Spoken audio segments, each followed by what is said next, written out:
ഒരിടത്ത് നമ്മൾ എക്സ്ക്യൂസ് ചെയ്യും, നമ്മൾ മനഃപൂർവ്വം അല്ലെന്ന് പറഞ്ഞുകൊണ്ട്. പക്ഷെ ദൈവത്തിന് അതുപോലെ എന്തുകൊണ്ട് നീ മനഃപൂർവ്വം ചെയ്തില്ലെന്നേ, നല്ലതേ.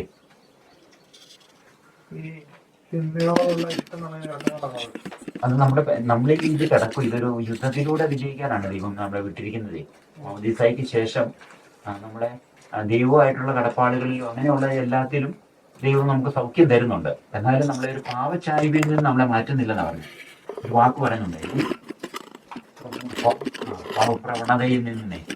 കാരണം അത് പിന്നെ യുദ്ധം ചെയ്താൽ അല്ലാതെ നമ്മുടെ അന്യ ജീവിതം അവിടെ നിലയ്ക്ക് പോവുകയല്ല, മെരിറ്റ് ഉണ്ടാകും നമുക്ക്, യോഗ്യതകളെ. അതുകൊണ്ട് ലേഖനത്തിലും പോലും സ്ത്രീയ പറഞ്ഞത്, നിങ്ങൾ ദൈവത്തിന്റെ എല്ലാ ആയുധങ്ങളും ധരിച്ചു നിൽക്കാൻ. പല സമയവും യുദ്ധത്തിന് പട്ടാളക്കാർക്ക് റെസ്റ്റ് അവധിയുണ്ട്, അവർക്ക് ബാത്റൂമിൽ പോവാം, ആയുധം ഇല്ലാതെ, പട്ടാള വസ്ത്ര യൂണിഫോം അവരുടെ ഇതില്ലാതെ, യുദ്ധ വസ്ത്രങ്ങളില്ലാതെ. പക്ഷെ നമുക്ക് എപ്പോഴും നമുക്ക് സർവ്വസമയവും യുദ്ധവസ്ത്രങ്ങളിലേ പറ്റത്തുള്ളൂ. കിടന്നുറങ്ങുമ്പോഴും എന്ന് പറഞ്ഞാൽ ആ പൗരസ്ത്രീയ പറഞ്ഞിരിക്കുന്ന യുദ്ധവസ്ത്രങ്ങളുണ്ടല്ലോ, അതിലായിരിക്കണം നമ്മൾ എപ്പോഴും. ആ അല്ലാത്തപ്പോഴാണ് അത് ആന്തരികമായിട്ട് ധരിക്കേണ്ടതാണോ, ഈ ആന്തരികത കൊണ്ട് ധരിക്കേണ്ട ഒരു വസ്ത്രങ്ങളാണ്. അതില്ലാത്തപ്പോഴാണ് നമുക്ക് ആക്രമണം വഴിയെ നമ്മൾ ഇത് ചെയ്യുകയും ചെയ്യുന്നു. അപ്പൊ നമ്മൾ അങ്ങനെ ഒരു നിരന്തര യുദ്ധത്തിലാണ് ആന്തരികതയിലേക്ക്. ആ വസ്ത്രത്തിലും ആയിരിക്കണം നമ്മൾ. നമുക്ക് ഈ ഇവൻ കൊണ്ടിരുന്ന വാക്ക് ഇതിനെ ഇത് ചെയ്യാൻ ആത്മാവിന്റെ വാൾ എപ്പോഴും ശക്തിയായിട്ട് വചനം വാളേക്ക്. ഈ നെഗറ്റീവ് നെഗറ്റീവ് ആത്മാ എന്ന് പറയുമ്പോൾ ഈ പരിസ്ഥിതിന്റെ ഓപ്പോസിറ്റ് ഉണ്ടല്ലോ, ഈ പരിസ്ഥിതി പോലെ അതും നമ്മുടെ ആഗ്രഹങ്ങളാണോ അതോ ശരിക്കും ഇതുണ്ടോ? ശരിക്കും ഉണ്ട് അങ്ങനത്തെ വിചാരത്തിന്റെ അരൂപി, അങ്ങനെ ഓരോത്തിന്റെ അരൂപിയെ കുറിച്ച് പഴയ നിയമത്തിലെ എല്ലാം അഹങ്കാരത്തിന്റെ അരൂപി. വ്യക്തിയാണല്ലോ ഇതൊരു വ്യക്തിയാണോ? ഇത് വ്യക്തി എന്ന് പറഞ്ഞാൽ പിശാചുക്കളാണ്, അരൂപിയാ. അല്ലാത്ത അരൂപിയും കാണും. വ്യക്തിയായിട്ട് വിശ്വാസികൾ ഇതിനെ നമ്മളിലെ ചെയ്യാൻ വേണ്ടി നമ്മളെ തന്ത്രം പ്രകടിപ്പിച്ചുകൊണ്ടിരിക്കുകയും. നമ്മുടെ ഇഷ്ടങ്ങളാണെന്ന് പറഞ്ഞ് അങ്ങനെ നമുക്ക് മാറ്റി നിർത്താൻ പറ്റില്ല അല്ലെ? ഇവര് പുറത്തുനിന്നല്ല വരുന്നത്. അപ്പൊ അവര് നമ്മളെ കെണി വെക്കും. ഇവര് വഞ്ചന എപ്പോഴും ചെയ്യുന്നത്. അപ്പൊ നമുക്ക് ശരിക്കും ഈ മീനെ പിടിക്കാനായിട്ട് നമ്മൾ ശരിക്കും വഞ്ചനയാണ്. വഞ്ചന നമ്മുടെ ഇഷ്ടങ്ങളെന്ന് പറഞ്ഞാൽ ലഭിക്കാൻ പറ്റില്ല. അതിനൊരു എനിക്ക് മനസ്സിലായി വരണമെന്ന് പറഞ്ഞാല് നമ്മൾ ഇച്ചിരി കഴിയുമ്പോഴത്തേനും നമുക്ക് ഇത് നമ്മുടെ ചിന്ത പോലെ തോന്നത്തക്ക രീതിയിൽ ഒന്നായി മാറും അല്ലേ?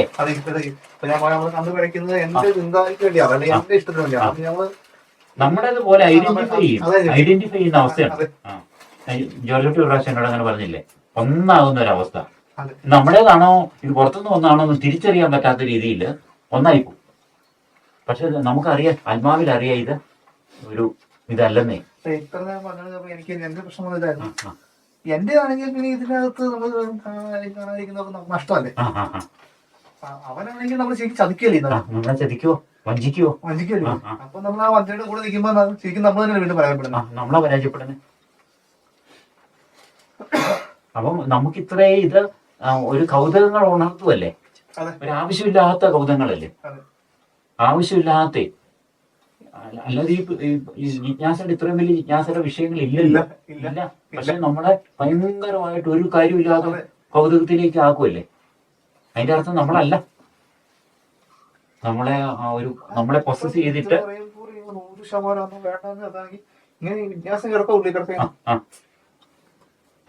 അതാ ഒരു വഞ്ചനയാ. അതെ കളിപ്പിക്കുക, നമ്മളെ കളിപ്പിക്കുക, നമ്മളെ വെറും പൊട്ടം കളിപ്പിക്കുകയല്ലേ. അവസാനം നമ്മളെ ഇതെല്ലാം വലിയ ശൂന്യതയിലേക്ക് നമ്മളെ ആക്കിയിട്ട് അവൻ പിന്നെയും പോകും. പക്ഷെ നമ്മള് വലിയ ശൂന്യതയിൽ നിന്ന് ശൂന്യതയിലേക്കല്ലേ, അഡിക്ഷനായി മാറുമോ പിന്നെ അത്. പിള്ളേരിലൊക്കെ അതാ ഇപ്പൊ പറയുന്നത്, ഇങ്ങനത്തെ ഈ മൊബൈൽ മോശപ്പെട്ട ഇതിലേക്ക് കാണുന്നവരുടെ പിള്ളേരില് അത് ഈ മദ്യ ഇതില്ലേ, ഞാൻ പറയുന്ന അഡിക്ഷൻ, ഈ ലഹരി അഡിക്ഷനേക്കാളും ശക്തമായി പോവാന്ന് പറഞ്ഞു. ലഹരി അഡിക്ഷൻ സുഖപ്പെടുത്താൻ പറ്റും, പക്ഷെ ഇതിനെ സുഖപ്പെടുത്താൻ പോലും പറ്റാത്ത സ്ട്രോങ് ആവുക എന്ന് പറഞ്ഞു. നമ്മുടെ വലിയ വളർച്ച തടയുവാണ്. അതാ നമ്മുടെ പിതാവിന്റെ പരിപൂർണതയിലേക്കും പിതാവിന്റെ പരിശുദ്ധിയിലേക്കും ദൈവത്തിന്റെ എല്ലാ സമ്പൂർണതകളും പ്രാപിക്കാനുള്ള വലിയ വിളിയാണ് നമ്മൾ ഈ കിടക്കുന്നത്. അതിനെ ഏതേലും രീതി വ്യതിരിപ്പിക്കാന്നുള്ളൂ ദുഷ്ടന്, വേറെ വഴിയെ കൊണ്ടുപോകുക. പക്ഷെ നമ്മൾ ഇതിനെല്ലാം ഉല്ലംഘിച്ചിട്ട് ഇതിന്റെ എല്ലാം മുകളിൽ കയറി നമ്മൾ സ്റ്റെപ്പ് വെച്ചങ്ങ് പോകണം ആ ലക്ഷ്യത്തിലേക്ക്. അത് ദുഷ്ടാരൂപി ചിലപ്പോൾ നല്ല രീതിയിലും വരാവേ. അത് ചിലപ്പോൾ നമുക്ക് ദൈവിക ജ്ഞാനത്തെ കുറിച്ചുള്ള ഒരു ആഗ്രഹത്തിലായിരിക്കും ആ വഴിയെ മാറ്റിക്കൊണ്ടു പോകും, ഈ വളർച്ചയിൽ നിന്ന് മാറ്റിയിട്ടേ. അല്ലെ ചിലപ്പം ദർശനങ്ങളാണ്, മാതാവിനെ കുറിച്ചോ അല്ലെ ഈശോയുടെ ദർശനങ്ങളായിരിക്കാം. അങ്ങനെ ഒരു നല്ല ചിന്ത ഇട്ട് നമ്മളെ കൊണ്ടുപോകും. മോശത്തിൽ വരികയില്ലാത്തവരെ നല്ലതിൽ കൊണ്ടുപോകും. പക്ഷെ അവന്റെ ഉദ്ദേശം എന്ന് പറയുന്നത് ഈ വളർച്ച തടസ്സപ്പെടുത്തുക എന്നുള്ളൂ. ദൈവത്തിന്റെ പിതാവിന്റെ ആ പൂർണ്ണതയിലേക്കുള്ള വളർച്ച തടസ്സപ്പെടുത്തുക. നമ്മൾ അങ്ങനെ ആകരുത്. അപ്പൊ നമ്മൾ വേണം ഇതിനൊന്നും മൈൻഡ് ചെയ്യാതെ, ഇതിനൊന്നും ഈശോ പറഞ്ഞില്ലേ യാത്രയ്ക്ക് പോകുമ്പോൾ ഒന്നിനെ അഭിവാദ്യം ചെയ്യരുതെന്ന് പറഞ്ഞതുപോലെ നമ്മൾ ഇതിനൊന്നും അറ്റൻഡ് ചെയ്തില്ല. കുഞ്ഞു കുഞ്ഞു കാര്യങ്ങൾ വന്നാൽ കുഞ്ഞായിട്ട് തന്നെ തള്ളിക്കളഞ്ഞേ. ഞാനിങ്ങനെ ഇന്നലെയൊക്കെ പിള്ളേരുടെ യൂത്തിനോടൊക്കെ ഷെയർ ചെയ്തപ്പോൾ ഇങ്ങനെ പറയുമായിരുന്നേ, അതായത് നമ്മളൊരു ഈ 9-ാം കൽപ്പനയും 10-ാം കൽപ്പനയും നമ്മൾ ആ കൽപ്പനയുടെ ആ ഗ്രാവിറ്റിയിൽ എടുക്കുന്നില്ലേ. മോഹിക്കരുതെന്ന് പറഞ്ഞിട്ടുള്ളൂ അന്യന്റെ ഭാര്യയെ, അന്യന്റെ വസ്തുക്കൾ മോഹിക്കരുതെന്ന് പറഞ്ഞാൽ വലിയ തെറ്റായിട്ട് നമ്മൾ ചിന്തിക്കുന്നില്ലേ. മോഹിച്ചാൽ തന്നെ ഭയങ്കര മാരക ഭാവമാകുമോ യഥാർത്ഥത്തിലേ. അപ്പൊ അതാണ് നമ്മൾ ഒരാളെ ജീവിതത്തിൽ വിവാഹം കഴിച്ച്, ഉദാഹരണത്തിനാണ് ഞാൻ പറയുന്നത്, ഒരാളെ നമ്മൾ വിവാഹം കഴിച്ചു കഴിഞ്ഞാൽ പിന്നെ നമ്മുടെ ലോകത്തിൽ പിന്നെ നമുക്ക് നമ്മുടെ സഹോദരി അമ്മയും പെങ്ങന്മാരും ഉള്ളു പിന്നെ എന്ന് പറഞ്ഞാൽ ബാക്കി എല്ലാവരും ആ സ്ത്രീ എന്നുള്ള നമ്മൾ ഉള്ള ആ സാധാ ഇതില്ലേ, അങ്ങ് മരിച്ചു. പിന്നെ അവരെ ആ സാധാ നമ്മൾ പറയുന്ന അവസ്ഥയിൽ നിന്ന് മരിച്ചിട്ട് അവര് പിന്നെ നമ്മുടെ ഏറ്റവും അടുത്ത ആൾക്കാരോട് നമ്മൾ പുലർത്തുന്ന ഒരു ഇതില്ലേ, നമുക്കറിയാമല്ലോ ആ വ്യത്യാസം ഇല്ലേ. ആ വ്യത്യാസം നമുക്ക് എന്നേക്കുമായിട്ട് എന്ന് പറഞ്ഞാൽ മറ്റവരോട് നമ്മൾ അതും പാടില്ലാത്തതാണ്, ഉണ്ടായിരുന്ന ആ വ്യത്യാസം മാറിയിട്ട് ഇപ്പൊ നമുക്ക് നൽകപ്പെട്ട ആ ഒരാൾ മാത്രമേ പറ്റത്തുള്ളല്ലോ. അങ്ങനെ അതായത് നമ്മൾ മരിക്കുക ഇവർ നമ്മളോട് മരിച്ചു. അങ്ങനെ ഒരു പാവം ഒരെണ്ണം നമ്മൾ ഒരു കൽപ്പന ലംഘിച്ച 10 കൽപ്പന ലംഘിച്ചോ എന്നാണ് യാക്കോസിലിയ പറയുന്നത്. അപ്പൊ അന്നേരം അന്യൻ വസ്തുക്കളാണേലും അതെ നമുക്ക് ആവശ്യമില്ലല്ലോ, നമുക്ക് കഴിഞ്ഞു കൂടാനുള്ള ദൈവം തന്നിട്ടുണ്ട്. അല്ലെ നമുക്കത് അധ്വാനിച്ച് ഗെയിൻ ചെയ്യാന്നല്ലാതെ നമ്മൾ അറിയാതെ മോഹം കിടക്കുകയെ അതുകൂടെ അങ്ങ് കളഞ്ഞു കഴിയുമ്പോൾ നമ്മൾ ഈ കൽപ്പനയുടെ റേഞ്ചിലാവും. അന്നേരം ഏറ്റവും അടുത്തൊന്ന് മനസ്സിലാകാൻ വേണ്ടി അതിൽ നിന്നാ പോരാ, ഈശോയുടെ പെർഫെക്ഷനിലേക്കാണ് നമ്മൾ വരേണ്ടത്. അപ്പൊ അങ്ങനെ പറഞ്ഞാൽ നമുക്ക് കിട്ടുവേ, ഭയങ്കരമായിട്ട് കിട്ടും.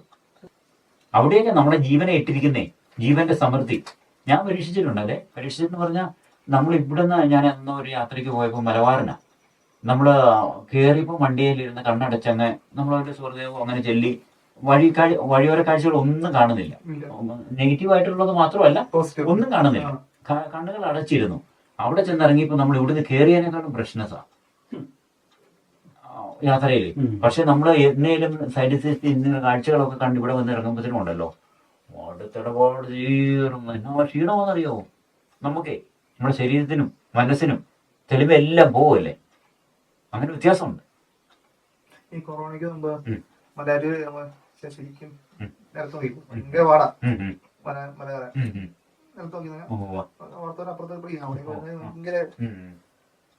ഭയങ്കര പാടാ. അപ്പൊ ഞാൻ കഴിഞ്ഞ ദിവസം വീണ്ടും പോയി, ആരും ഇല്ല എനിക്ക് ആ നേരത്തെ പോകാൻ പറ്റുന്നില്ല. ഞാൻ എന്തിനൊക്കെ സ്റ്റേ ചെയ്ത് കണ്ടുകിട്ടുന്നു പോവാം. മറ്റേന്ന് പറയാ നമുക്ക് ഭയങ്കര ആന്തരിക ഇത് ഇറങ്ങി കഴിഞ്ഞാൽ മടുത്തു ശരിക്കും. മടുത്തു കൊടുക്കാം. ഇതൊക്കെ ഫ്രീ ആയിട്ട് മനുഷ്യനല്ലോ, പക്ഷെ അങ്ങനെയല്ല അല്ലേ. അങ്ങനെയല്ല, ശരിക്കും ഈശോയ്ക്ക് കൊടുക്കണം അല്ലേ. പിന്നെ ശരിക്കും ഈശോയെ കൊണ്ട് അസ്തിത്വം ഒന്ന് തൃപ്തിപ്പെടുത്തുക എന്നുള്ളതാണ്. അത് ബാക്കിയുള്ളതിനെല്ലാം നമ്മൾ വെട്ടിയേ ഒന്നും വേണ്ട. ഈ കാഴ്ച കണ്ണിന്റെ കാഴ്ചയാണെങ്കിൽ ധനേശനൊക്കെ പറയുന്നത് ഈ കാഴ്ച എന്ന് പറയുന്നത് എല്ലാത്തിനും കിടപ്പുണ്ട്. നമ്മുടെ പഞ്ചേന്ദ്രിയങ്ങളിലെല്ലാം ഈ കാഴ്ച പിന്നെയും കിടക്കുവാന്നാ പറഞ്ഞത്. അതാണ് നമ്മള് ഇപ്പൊ ഒരു പാട്ട്, ഒരു ടേപ്പ് റെക്കോർഡ് അല്ല ഒരു പാട്ടിന്റെ CD തന്നിട്ട് നമ്മളോട് പറയുന്നത് ഇതൊന്ന് കേട്ട് നോക്കാനല്ലേ പറയുന്നത്. കണ്ടോ അവിടെ കിടക്കുന്നത്, കേട്ട് നോട്ടം കണ്ടോ കിടക്കുന്ന അവിടെ. ഇന്നൊരു കറി തന്നിട്ട് ഇതൊന്ന് കൂട്ടി നോക്ക്, അല്ലെങ്കിൽ ടേസ്റ്റ് ചെയ്ത് നോക്കാനാ, ടേസ്റ്റിന്റെ ആ പഞ്ചേന്ദ്രിയത്തിന് നോക്കാനാ നമ്മളോട് പിന്നെയും പറയുന്നത്. ഇതൊന്ന് തൊട്ട് നോക്ക് അല്ലേ, ടച്ചിന്റെ ആണെങ്കിലും തൊട്ട് നോക്കാനാ അവിടെ പറയുന്നത്. ഈ പഞ്ചേന്ദ്രിയങ്ങൾക്ക് 5-നകത്തും പിന്നെ നോട്ടം കിടക്കുവാന്നാ പറഞ്ഞത്. എന്റെ വിഷയം പറയുന്നേ. അപ്പൊ അത് പിന്നെ ഒരു നോട്ടമാണ് അങ്ങനെ. അപ്പോഴാണ് അന്നേരം നമ്മൾ ബാക്കി എല്ലായിടത്തും ഈ നോട്ടം കിടക്കുവാണേ. ഒന്ന് എന്നതാ ഒരു പ്രാവശ്യം ഒന്ന് ഇതൊന്ന് ചെയ്ത് നോക്ക്, അങ്ങനെ എല്ലാം തിന്ന് നോക്ക്. അങ്ങനെ ഒരു കുറേ നോട്ടങ്ങൾ കൊണ്ട് നമ്മുടെ ജീവിതമേ അത് നമ്മൾ ഈ കാണുമ്പോൾ ഈ മാധ്യമങ്ങളിൽ കൂടി ഇങ്ങനെ പോപ്പുലാരിറ്റി ഉള്ള ആൾക്കാരെ കാണുമ്പോൾ നമുക്ക് അതാ കൊതിയെങ്കിൽ നമ്മൾ അതാകാൻ ആഗ്രഹിക്കുക, ദൈവത്തിൽ നിന്ന് മാറിപ്പോവുകയാണെ. അതുപോലെ നായി നോക്ക് എന്നാണ് നമ്മുടെ ഉള്ളിലോട്ട് നമ്മൾ ഈ കമ്പ്യൂട്ടറിന് കമാൻഡ് കൊടുക്കുന്ന പോലെ കൊടുക്കുന്നതേ, അവരുടെ പോപ്പുലാരിറ്റി. അതൊക്കെ ചിലർ അന്നേരം അന്വേഷിക്കാൻ തുടങ്ങും. അത് ചിലപ്പോൾ ഒരു കൃഷിപ്പണി ചെയ്ത് നല്ല കൃഷിയുടെ വിളം ഉണ്ടാക്കുന്നതായിരിക്കാം. നമ്മൾ നോക്കുമ്പോൾ കുഴപ്പം കാണത്തില്ല, പോസിറ്റീവ് ആണെന്ന് നമുക്ക് തോന്നും. പക്ഷെ നമ്മളെ ഇതെല്ലാം വഞ്ചിച്ചുകൊണ്ടിരിക്കുക. ഈ പൗലോസ്ലീഹ പറഞ്ഞ ഞാൻ ക്രിസ്തുവിനെ കുറിച്ചും അതും ക്രൂശനായ ക്രിസ്തുവിനെ കുറിച്ചും മാത്രം അറിയാൻ ആഗ്രഹിച്ചോളൂ എന്നുള്ള ആ റേഞ്ചിൽ നമ്മളെ മാറ്റിക്കൊണ്ട് പോകും. അത് ഞാനോ ആകാതെ എല്ലാം ഒന്ന് പഠിച്ചു നോക്ക്. അല്ലെ 10 പേരോട് പറയുമ്പോൾ ഞാനും കൂടെ സംസാരിക്കാമല്ലോ. എന്നാൽ നമ്മൾ ഓരോ വിഷയം വായിച്ച് വലിയ ജ്ഞാനിയാകാനായിട്ട് ശ്രമിക്കുക. ഈശോയല്ല, ക്രൂശിതനെ അല്ല അറിയാൻ ആഗ്രഹിക്കുന്നതേ, ക്രൂശിതനെ പറയാനുമല്ല ആഗ്രഹിക്കുന്നത്.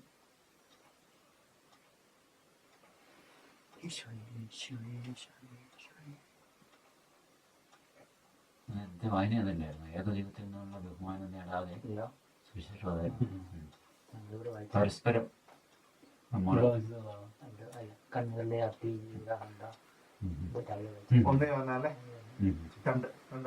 വിശദീകരിച്ചിട്ട് ഇതന്നെ ഹവ്വായുടെ അവസ്ഥ എന്നാ പറയുന്നത്. ഹവ്വായിക്ക് ഈ 3 കാര്യങ്ങളാണ് നടന്നതെന്നാ പറയുന്നത്. ആദ്യ പാവത്തിൽ പോയി കണ്ണുകളാണല്ലോ പോയി ഈ പഴം കാണുന്നൊക്കെ. ഈ പഴം വിശന്നിട്ടല്ല കഴിച്ചേ, ഭക്ഷണ സാധനം വിശന്നിട്ട് കഴിക്കേണ്ടതല്ലേ. ഇത് വിശന്നിട്ട് കഴിച്ചല്ല. ഈ പഴം കഴിച്ചത് ഈ പഴം നല്ലതാണെന്ന് കണ്ടിട്ടും ടേസ്റ്റ് ഉണ്ടെന്ന് കണ്ടിട്ടും ജ്ഞാനം നൽകാൻ കണ്ടിട്ടും, അങ്ങനെ 3 റീസൺസ് അത് പറയുന്നത്. ഡിസൈറബിൾ ആണ് കണ്ണുകൾക്ക്. നമ്മളിത് വേണ്ടെന്ന് നോക്കുമ്പോൾ നമ്മുടെ മുമ്പിലേക്ക് ഭയങ്കരമായിട്ട് ഇതിങ്ങനെ അത് വർദ്ധിക്കുന്ന എന്റെ പരീക്ഷണമെല്ലാം വിശാലിച്ച് കൊണ്ടിട്ട് വന്നായിരുന്നു. പറയുന്നത് വൈദ്യനത്തിൽ പറഞ്ഞിരിക്കുകയാണല്ലോ, ഭയങ്കരമായിട്ട് കണ്ണ് ഭയങ്കര ആർത്തിയുള്ളതായിട്ടാ അന്ന് കണ്ണ്. അത് പണ്ട് അന്ന് ഈശോ തന്ന ഒരു കണ്ണല്ല, പിന്നെ തുറന്ന ഒരു കണ്ണുണ്ട് നമുക്ക്. ഈ ആദത്തിന് ഈ പിശാച് പറഞ്ഞ അതാണല്ലോ, നിങ്ങളുടെ കണ്ണ് തുറക്കുമെന്നാണല്ലോ പറഞ്ഞേ, അല്ലേ? ആദത്തിന്റെ ഹവ്വായുടെ പാവത്തിന് മുമ്പ് എടുത്തു നോക്കി. ഹവ്വായോട് പറയുന്നത് തന്നെ ഈ പഴം തിന്നാ നിന്റെ കണ്ണ് തുറക്കുമെന്നാ പറയുന്നത്. പക്ഷെ ഈ ഹവ്വ തന്നെയാണ് ഈ പഴത്തിന്റെ ക്വാളിറ്റി എല്ലാം കാണുന്നത്. അത് കണ്ണല്ല, അന്ന് തുറന്നിരുന്ന കണ്ണുകൊണ്ടാണല്ലോ കാണുന്നത്. കഴിച്ചു കഴിഞ്ഞപ്പോൾ വേറൊരു കണ്ണ് തുറന്നു, അങ്ങനെ കൂടെ തുറന്നു. അങ്ങനെ വചനം പറയുന്നുണ്ട്. പിന്നെ അതായത് പിന്നെ രണ്ടാമത് ഈ തുറന്ന കണ്ണാ ഇതേ, ആ കണ്ണുകൊണ്ടാണ് പിന്നെ അന്നേരം ലജ്ജയൊക്കെ ഉണ്ടാകുന്നത്. അന്നേരം നമ്മൾ സാധാരണ കാണുന്ന അതങ്ങ് പോയി. നമ്മളൊരു 3-4 വയസ്സ് വരെ നമുക്ക് ലജ്ജയില്ലല്ലോ, നേക്കഡ് ആണേലും. അല്ലെ നമുക്ക് നേക്കഡ്നെസ്സിന് വേറെ ആൾക്കാരുടെ നേക്കഡ്നെസ്സിനെ കുറിച്ച് നമുക്ക് അവബോധമില്ലല്ലോ.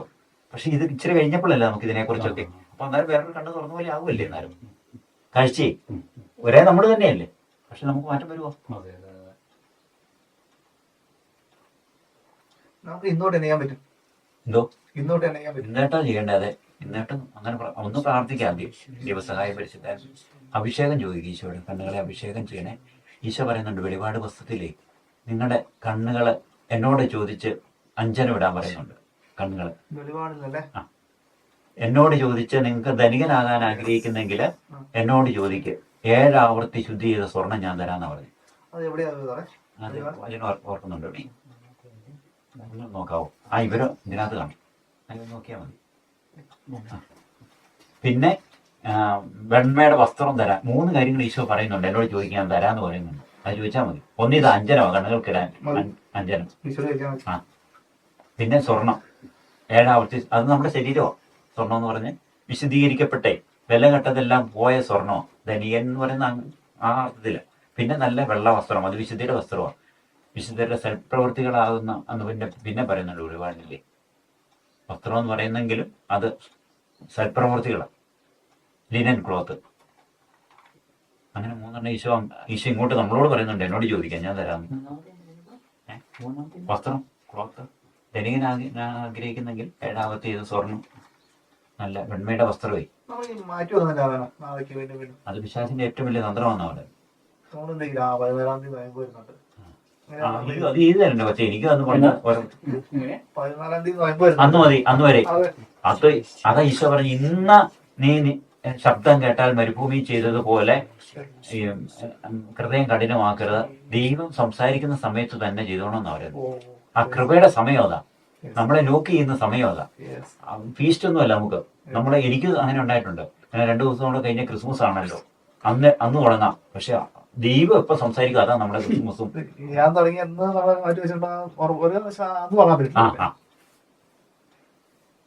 അന്ന് ആ നിമിഷം അത്. പിന്നെ നമ്മൾ പകരം വെക്കുന്ന ദൈവത്തെ കുറിച്ച് ഇതിനല്ലേ. പിന്നെ നമ്മൾ അവധി വെച്ച പിന്നെ നമ്മൾ അത് കയറിയല്ല. കൃപയുടെ ഇത് പോവുകയെ ദൈവം ലോക്ക് ചെയ്താ ദൈവം പോകും. പിന്നെ ലോക്ക് ചെയ്ത് നമ്മൾ അന്നേരം തുറന്നില്ലേലേ. ഈശോ പറയുന്നുണ്ടല്ലോ, ഞാൻ കവാടങ്ങളിൽ, നിങ്ങളുടെ ഹൃദയ കവാടങ്ങളിൽ വന്ന് മുട്ടുന്നു, നിങ്ങൾ തുറന്നു തന്നാൽ ഞാൻ അകത്ത് കയറി നിങ്ങളോടുകൂടെ അത്താഴം കഴിക്കാന്നാ പറയുന്നത്. ആ മുട്ട എല്ലാവർക്കും ഉണ്ട്. പക്ഷെ നമ്മൾ വലിയ ബഹളത്തിന്റെ ഇടയിൽ നോക്കിങ് കേൾക്കുന്നില്ല നമ്മളെ. അവരുടെ ഒരുമിച്ചായിരിക്കുന്നു. ആണോ? ആ വചനം മറ്റേ നമ്മുടെ ഈ കണ്ണിന് അഞ്ജനം ഇടുന്നത് കഴിഞ്ഞിട്ടാണ് ഹൃദയം നോക്ക് ചെയ്യുന്നത്. അതിന്റെ മേളിൽ നോക്കിയിട്ട് വെളിപാട് പുസ്തകം 3-ാം അധ്യായം അത് 14 തുടങ്ങുന്നത്. ലവോദിക്കയിലെ സഭയുടെ ദൂതന് എഴുതുക, വിശ്വസ്തനും സത്യവാനുമായ സാക്ഷിയും ദൈവത്തിന്റെ സൃഷ്ടികർമ്മത്തിന്റെയും ആരംഭവുമായിരുന്ന ആമേൻ അരുളി ചെയ്യുന്നു. നിന്റെ പ്രവൃത്തികൾ ഞാൻ അറിയുന്നു. നീ തണുപ്പോ ചൂടോ ഉള്ളവനല്ല. തണുപ്പോ ചൂടോ ഉള്ളവൻ ആയിരുന്നെങ്കിൽ എന്ന് ഞാൻ ആഗ്രഹിക്കുന്നു. ചൂടോ തണുപ്പോ ഇല്ലാതെ മന്ദോഷ്ണനാകയാൽ നിന്നെ ഞാൻ എന്റെ വായിൽ നിന്ന് തുപ്പിക്കളയും. എന്നാൽ ഞാൻ ധനവാനാണ്, എനിക്ക് സമ്പത്തുണ്ട്, ഒന്നിനും കുറവില്ല എന്ന് നീ പറയുന്നു. എന്നാൽ നീ നികൃഷ്ടനും ദയനീയനും ദരിദ്രനും അന്ധനും നഗ്നനുമാണെന്ന് നീ അറിയുന്നില്ല. ഞാൻ നിന്നെ ഉപദേശിക്കുന്നു, നീ ധനികനാകാൻ അഗ്നിശുദ്ധി വരുത്തിയ സ്വർണം എന്നോട് വാങ്ങുക. നിന്റെ നഗ്നത മറ്റുള്ളവർ കണ്ട് നീ ലജ്ജിക്കാതിരിക്കുവാൻ ശുഭ്രവസ്ത്രങ്ങൾ എന്നോട് വാങ്ങുക. കാഴ്ച ലഭിക്കുന്നതിന് കണ്ണിലെഴുതാനുള്ള അഞ്ജനവും എന്നോട് വാങ്ങുക. ഞാൻ നിന്നെ ഉപദേശിക്കുന്നു, നീ ധനവാനാകാൻ അഗ്നിശുദ്ധി വരുത്തിയ സ്വർണം എന്നോട് വാങ്ങുക. നിന്റെ നഗ്നത മറ്റുള്ളവർ കണ്ട് നീ ലജ്ജിക്കാതിരിക്കുവാൻ ശുഭ്രവസ്ത്രങ്ങൾ എന്നോട് വാങ്ങുക. കാഴ്ച ലഭിക്കുന്നതിന് കണ്ണിലെഴുതാനുള്ള അഞ്ജനവും എന്നോട് വാങ്ങുക. ഞാൻ സ്നേഹിക്കുന്നവരെ ശാസിക്കുകയും ശിക്ഷിക്കുകയും ചെയ്യുന്നു.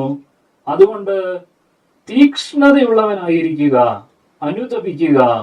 ഇതാ ഞാൻ വാതിലിൽ മുട്ടുന്നു. ആരെങ്കിലും എന്റെ സ്വരം കേട്ട് വാതിൽ തുറന്നു തന്നാൽ ഞാൻ അവന്റെ അടുത്തേക്ക് വരും. ഞങ്ങൾ ഒരുമിച്ച് ഭക്ഷിക്കുകയും ചെയ്യും.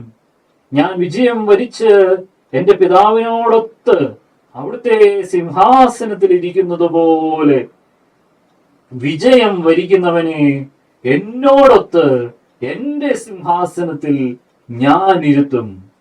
ആത്മാവ് സഭകളോട് അരുളി ചെയ്യുന്നതെന്ന് ചെവിയുള്ളവൻ കേൾക്കട്ടെ. അതിന്റെ ആ കുഞ്ഞു കാര്യങ്ങൾ ചെയ്യുന്നതിന്റെ റിസൾട്ട് കണ്ടോ? പിതാവ് ഈശോ ഇരുത്തുമല്ലോ, അതേ ഇത് സിംഹാസനത്തിൽ തന്നെ നമ്മളെ ഇരുത്തുക പറഞ്ഞു. ഈശോ ഇരുത്തുന്ന പറഞ്ഞിരിക്കും അത്രയും ഹൈറ്റിലേക്ക്.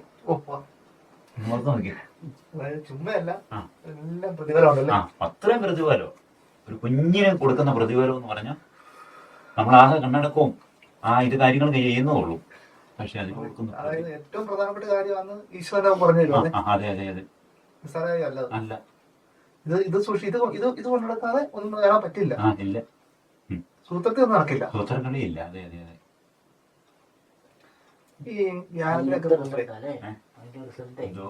ധ്യാനത്തിലൊക്കെ പോകുമ്പോഴേ നമുക്കൊരു ബ്ലെസ്സിങ് കിട്ടുമല്ലോ. ആ ബ്ലെസ്സിങ് ആയി നമുക്ക് ഇടിച്ചു തരും. കയറുമ്പോഴേ അവിടെ ഒരു സ്പോട്ട് ഉണ്ടോ കിട്ടും. നമുക്ക് നീ അനുഗ്രഹിക്കപ്പെട്ടെന്നൊരു വാക്ക് കിട്ടിയിട്ട് പോകുമായിരിക്കും. പട്ടയച്ചനിരുന്ന കിട്ടാ അത് ചെന്ന് കയറുമ്പോഴേ ആ അനുഗ്രഹത്തെ തടയാനൊരു സംഭവം വീട്ടിൽ കാണും. അല്ലെ വീട്ടിൽ നിന്ന് ഞാൻ അവിടെ എന്നെ തന്നെ ഉദ്ദേശിച്ചു അവര് വരുന്നാലും അപ്പൊ തന്നെ ഇവിടെ ഒരുപാട് ചോദിക്കും പിന്നെ കഴിക്കാൻ പോകുന്നത്. അതെ, അത് നമ്മളെ പരീക്ഷിക്കുന്നതായിരിക്കും. അവിടെ നമ്മൾ വിജയിക്കണം. എങ്ങനെ നല്ല ബ്ലെസ്സിങ് ആണല്ലോ. അത് നിലനിർത്തണം. നമ്മുടെ സെന്റർ ആകാതിരിക്കണം. ദൈവം വിജയിക്കണം അവിടെ.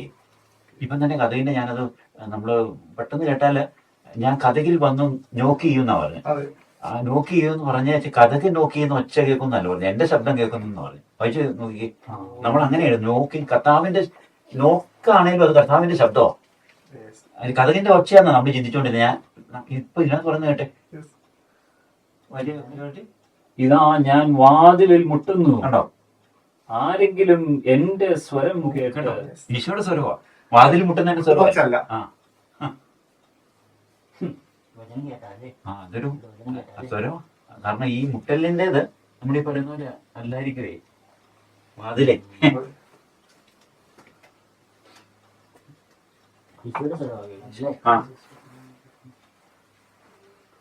അതിന്റെ ഓപ്പോസിറ്റ് ആയിരിക്കും ജോയിസേ. നമ്മൾ വീട്ടിൽ ചെല്ലുമ്പോഴേ ഒരു മുട്ടല് മുട്ടുന്നത് ഇതാണെങ്കിലേ സ്വരം ദുഷ്ടന്റെ ആയിരിക്കുവേ. അതാ നമ്മൾ അന്നേരം നമ്മൾ വ്യതിചരിക്കുന്നതേ. ചിലപ്പോ നമ്മളിങ്ങനെ ഒന്ന് ബ്ലെസ് ചെയ്യാന്ന് പറയുമ്പോഴത്തേനും ചിലപ്പം ഈ വട്ടയൊക്കെ നീ അനുഗ്രഹിക്കട്ടെ എന്നൊരു വാക്ക് അപ്പൊ നമ്മൾ പോരിത്തിരിക്കും. അപ്പൊ നമ്മള് അതിന്റെ പുറത്ത് ഇങ്ങനെ സന്തോഷം ചെന്ന് ചേർന്നതിന് മുമ്പ് ഇതിനെ തകർത്ത് തരുമ്പോഴാക്കി നമ്മൾ തന്നെയാണ് അവരെല്ലാം പറഞ്ഞേ. അപ്പൊ എല്ലാം കഴിഞ്ഞിട്ട് കഴിക്കും കാണിക്കാൻ അവര് പൂർത്തിയാവും. അവിടെ നമുക്ക് നിശബ്ദത അങ്ങനെ ഒരു കരുതിയിരിക്കണം. അതെ, നിശബ്ദത.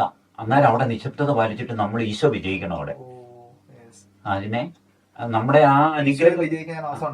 അതെ അതെ അതെ, അതൊരു ജാഗരൂകതയോടെ പോണം. അങ്ങനെ എല്ലാ കാര്യത്തിലും നമ്മളിപ്പോ ഓരോ പ്രകോപനങ്ങൾ ഉണ്ടാകുമ്പോൾ നമ്മളെ നിശബ്ദത പാലിക്കുമ്പോഴാണ് നമ്മൾ ദൈവികത വിജയിക്കുന്നത്. പെട്ടെന്ന് ആൻസർ ചെയ്യരുത്, അതാണ് നാവിനെ നിയന്ത്രിക്കുന്നത്. നമ്മൾ കേൾക്കുന്നതിന് മുമ്പേ ചെയ്യുമല്ലേ. നമുക്ക് നമ്മളിലുള്ള ആ ദൈവത്തിന്റെ അഭിഷേകത്തെ കളയാതിരിക്കാൻ വേണ്ടി നമ്മൾ നിശബ്ദത പാലിക്കണം. അന്നേരം നമ്മളൊരു വാക്ക് പറയുമ്പോൾ നമ്മളിൽ നിന്നല്ലേ പോകുന്നത്. നമ്മളൊരു അന്നേരം അരിശപ്പെടുമ്പോ നമ്മളിൽ നിന്ന് സ്നേഹം പോവല്ലേ. ഒന്നിങ്ങോട്ട് വരുന്നതിന്റെ പുറത്ത് നമുക്കൊന്നും നഷ്ടപ്പെടുന്നില്ല അല്ലെ. ശരിക്കും നഷ്ടപ്പെടുന്നില്ലല്ലോ, വരുന്നില്ലല്ലോ അല്ലേ. നമ്മളിൽ നിന്ന് പോവാ, നമ്മളിൽ നിന്ന് പുറപ്പെട്ടാലേ അവിടെ നമുക്ക് നഷ്ടം വരുന്നുള്ളൂ. നഷ്ടപ്പെടുന്നുള്ളൂ. അപ്പൊ അങ്ങനെ ഒരു ഇതുണ്ട്.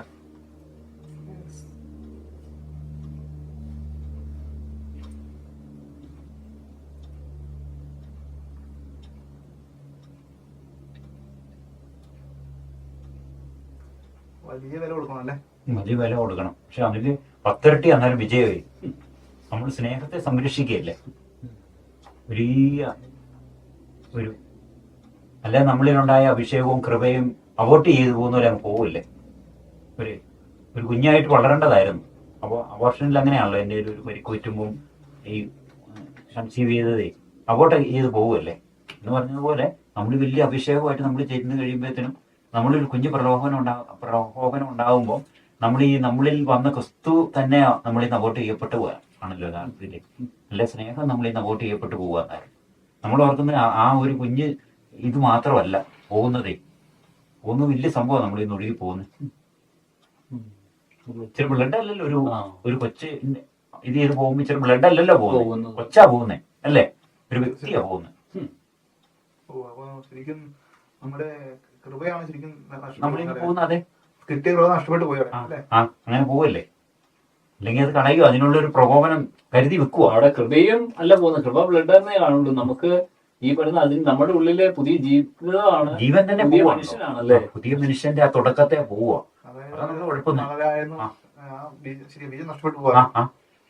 ഇത് കൺസീവ് ചെയ്ത ഇതാ പോകുന്നത്. അത് നമ്മൾ നല്ലൊരു കൃപയില്, അത് നമ്മൾ പലപ്പോഴും നമ്മൾ നോക്കിക്കഴിയുമ്പോൾ അങ്ങനെ സംഭവിക്കുന്നത് എന്നും അതെ. നമ്മൾ ക്രിസ്തു രൂപപ്പെടുക, നമ്മൾ നല്ല ധ്യാനമൊക്കെ കൂടി തീരുമാനമെടുത്ത് ഒരു പുണ്യ ജീവിതത്തിന് പാവത്തോട് മരിച്ച് ആ ഒരു കൺസെപ്ഷൻ നടക്കുക. അതാണ് ഒരു കുഞ്ഞു കാര്യങ്ങളില് ദുഷ്ടാരൂപി ഒരുക്കി വെക്കുക. നമ്മൾ പോകുന്ന വഴിയെ തന്നെ ഒരുക്കി വെക്കുക അതിനുള്ള ഇതേ നമ്മളവിടെ വിജയിക്കണമെന്നുള്ളതാണ്. അത് നമ്മൾ യാതൊരൂപതയോടെ ചെല്ലണം. കണ്ണ് കാണുകയും പോലും നമ്മൾ ഒരിക്കലും കാണാത്തായിരിക്കും ചിലപ്പോൾ കഴിക്കുന്നത്. അതെ അതെ അപ്പൊ നമുക്ക് അതെ അതെ നമ്മുടെ ഷിൻപിതാവ് പറയുന്നുണ്ട്, അത് നല്ലപോലെ യാതൊരുവിധത്തിൽ ഇട്ടാൽ കിട്ടത്തുള്ളേ. ഈ വിശുദ്ധിയുടെ കാര്യത്തിൽ എക്സാമ്പിളില്ല, അല്ല ഏതെങ്കിലും എടുത്തോ. നമുക്ക് ഒരു ഭയങ്കരമായിട്ടുള്ള നമ്മൾ ഈ പറഞ്ഞ പോലെ, ഇപ്പം കൊച്ചു പറഞ്ഞ പോലെ പ്രതീക്ഷിക്കാത്ത ഭയങ്കര ഒരു വണ്ണം നമ്മുടെ മുമ്പിലോട്ട് സാധ്യത, നമ്മൾ പ്രതീക്ഷിക്കാത്തപ്പം വരുമോ ഒരു സാധ്യത വരുമ്പോൾ നമ്മൾ രണ്ട് രീതിയിൽ ചിന്തിക്കുക. ഒന്ന്, നമ്മളെ കൊണ്ട് വിശ്വാസം ചിന്തിപ്പിക്കും, അല്ല നമ്മളിലെ ദുരാശ ചിന്തിപ്പിക്കും. ഇത് നിന്റെ അവസാന ചാൻസാണ്, ഇത് നിനക്ക് നഷ്ടപ്പെട്ടാൽ നിനക്ക് ഇങ്ങനെ പറഞ്ഞു ഇനി ഒരിക്കലും ഉണ്ടാകത്തില്ല, അതുകൊണ്ട് ഇത് മാക്സിമം ഇത് പ്രയോജനപ്പെടുത്തിക്കണമെന്നൊരു സജഷൻ നമ്മുടെ ഉള്ളിൽ നിന്ന് വരും. അത് സ്വാഭാവികമായിട്ട് ഇപ്പോഴും വന്നുകൊണ്ടിരിക്കുന്നത്. പക്ഷേ നമ്മൾ അതിന്റെ ഓപ്പോസിറ്റ് ആയിട്ട് ഷിൻപിതാവ് പറയുന്ന ഇതാണ്, ദൈവിക ഭാഗത്തുനിന്ന് ഒരു സൗമ്യ ശബ്ദമുണ്ട്, ഇത് നിന്റെ നന്മയിൽ വിജയിക്കാനുള്ള അവസാന അവസരമാണ്, ഇതിനെ നീ പ്രയോജനപ്പെടുത്തിക്കണം. അങ്ങനെ ടെസ്റ്റ് ആവുക, ഇത് ലാസ്റ്റ് ചാൻസ് ആയിരിക്കും, ഇതേ നന്മയിൽ സ്ഥിരപ്പെടാനുള്ള അവസാനത്തെ ചാൻസ് എന്നുള്ളതേ. എല്ലാ പ്രാവശ്യവും അങ്ങനെയാ വരുന്നേ. എല്ലാ പ്രാവശ്യവും ദൈവത്തിന്റെ സൗമ്യ ശബ്ദമുണ്ട്, ഇത് ലാസ്റ്റ് ചാൻസ് പോലെയും. പക്ഷെ ദൈവം ഇതായതുകൊണ്ട്, കാരുണ്യം ആയതുകൊണ്ട് വീണ്ടും നമുക്ക് അവസരം കിട്ടുന്നത് ഓരോന്ന് വരും. അങ്ങനെയാ വരുന്നേ. അപ്പൊ അത് നമ്മൾ വിജയിച്ച അടുത്ത് ഭയങ്കര സ്റ്റെപ്പാ കിട്ടാൻ പോകുന്നേ.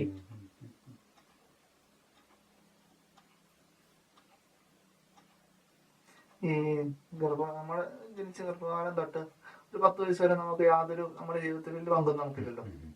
ഈ സമയത്ത് പോലും നമ്മൾ അമിതമായ സഹനം ഉണ്ടാകുന്നേ. സഹനം നമ്മളെ വിശദീകരിക്കാനുള്ള അല്ല, അപ്പൊ അന്നാലും നമ്മൾ സഹിച്ചിട്ടുണ്ടായിരുന്നു. എങ്ങനെ? ഇപ്പൊ ഞാൻ അമ്മയുടെ ഗർഭവാസിയായിരുന്നപ്പോ നമ്മൾ ഒരുപാട് സഹിച്ചിട്ടുണ്ട്. ഒത്തിരി ഭയങ്കര 10 വയസ്സ് വരെയൊക്കെ ഒത്തിരി ബുദ്ധിമുട്ടിലൂടെ നമുക്ക് അറിയുകയും ചെയ്യാം. പറഞ്ഞു നമുക്ക് അറിയാം. അവിടെ നമ്മൾ സഹിച്ചാല് അതുകൊണ്ട് എന്താ പ്രയോജനം? അതിന് പ്രയോജനമുണ്ട്, നമ്മൾ അറിയുന്നില്ലേലും. നമ്മളിപ്പോ സ്വർണത്തിന്റെ കാര്യം തന്നെ പറഞ്ഞത്, ചില ട്രാൻസ്ലേഷൻ എനിക്കൊന്ന് ഇംഗ്ലീഷ് ഞാൻ വായിച്ചിരിക്കുന്ന 7 ആവർത്തി ചെയ്ത്, അത് വേറെ ഒരിടത്തുനിന്ന് റെഫർ ചെയ്ത് പറഞ്ഞാണോ അറിയത്തില്ല. ഈ സ്വർണത്തിന് ആവർത്തി ചെയ്യുന്ന ഒരു സഹനത്തെ വിശദീകരിക്കാനായിട്ട് വേണോ നമ്മൾ ഇത് വിലഘട്ടത്തിനെ നീക്കി കളയാൻ വേണ്ടി സഹനത്തിന് നമുക്ക് അവബോധമില്ലേ പോലും ഒരു ഇപ്പൊ നമുക്കൊക്കെ 10 വയസ്സിലേക്ക് ശേഷം കൂട്ടും. പക്ഷെ അതിന് അറിയുന്നില്ല. നമ്മൾ അറിയുന്നില്ലേലും നമുക്ക് ആത്മാവിനൊരു അറിവുണ്ട്. ആത്മാവിനെ അതല്ലേ കുഞ്ഞിപ്പൈതങ്ങളുടെ രക്തസാക്ഷികളായിട്ട് അവർക്ക് അറിയത്തില്ലല്ലോ, എന്നാൽ പോലും അവർ ഈശോയ്ക്ക് വേണ്ടി മരിച്ചേ. അങ്ങനെ എന്ന് പറഞ്ഞ പോലെ അവർ കുഞ്ഞുങ്ങളല്ലേ, അവർക്ക് നമ്മൾക്ക് അറിയത്തില്ലേലും നമുക്കിപ്പം പറയുന്ന അറിവില്ലേലും ദൈവം അറിയുന്നിടത്ത് നമുക്കൊരറിവുണ്ട്. അതായത് യോഹന്നാന്റെ ലേഖനം എടുത്ത് ആ സുവിശേഷം കാണിച്ചു. അതിനകത്ത് ഈശോ പറയുന്നതാണല്ലോ ശരി, അപ്പസ്തലന്മാർ പറയുന്നല്ലോ ശരി. അതിനകത്ത് ഞാൻ കാണിക്കാവേ. അതിനകത്തത് ബൈബിളിൽ ഇങ്ങനെ കുറെ കാര്യങ്ങൾ നമ്മൾ ഉദ്ദേശിക്കാത്ത രീതിയിൽ കിടക്കുവാണേ. എല്ലാത്തിനും കൂടിയതല്ലേ ആണോന്ന്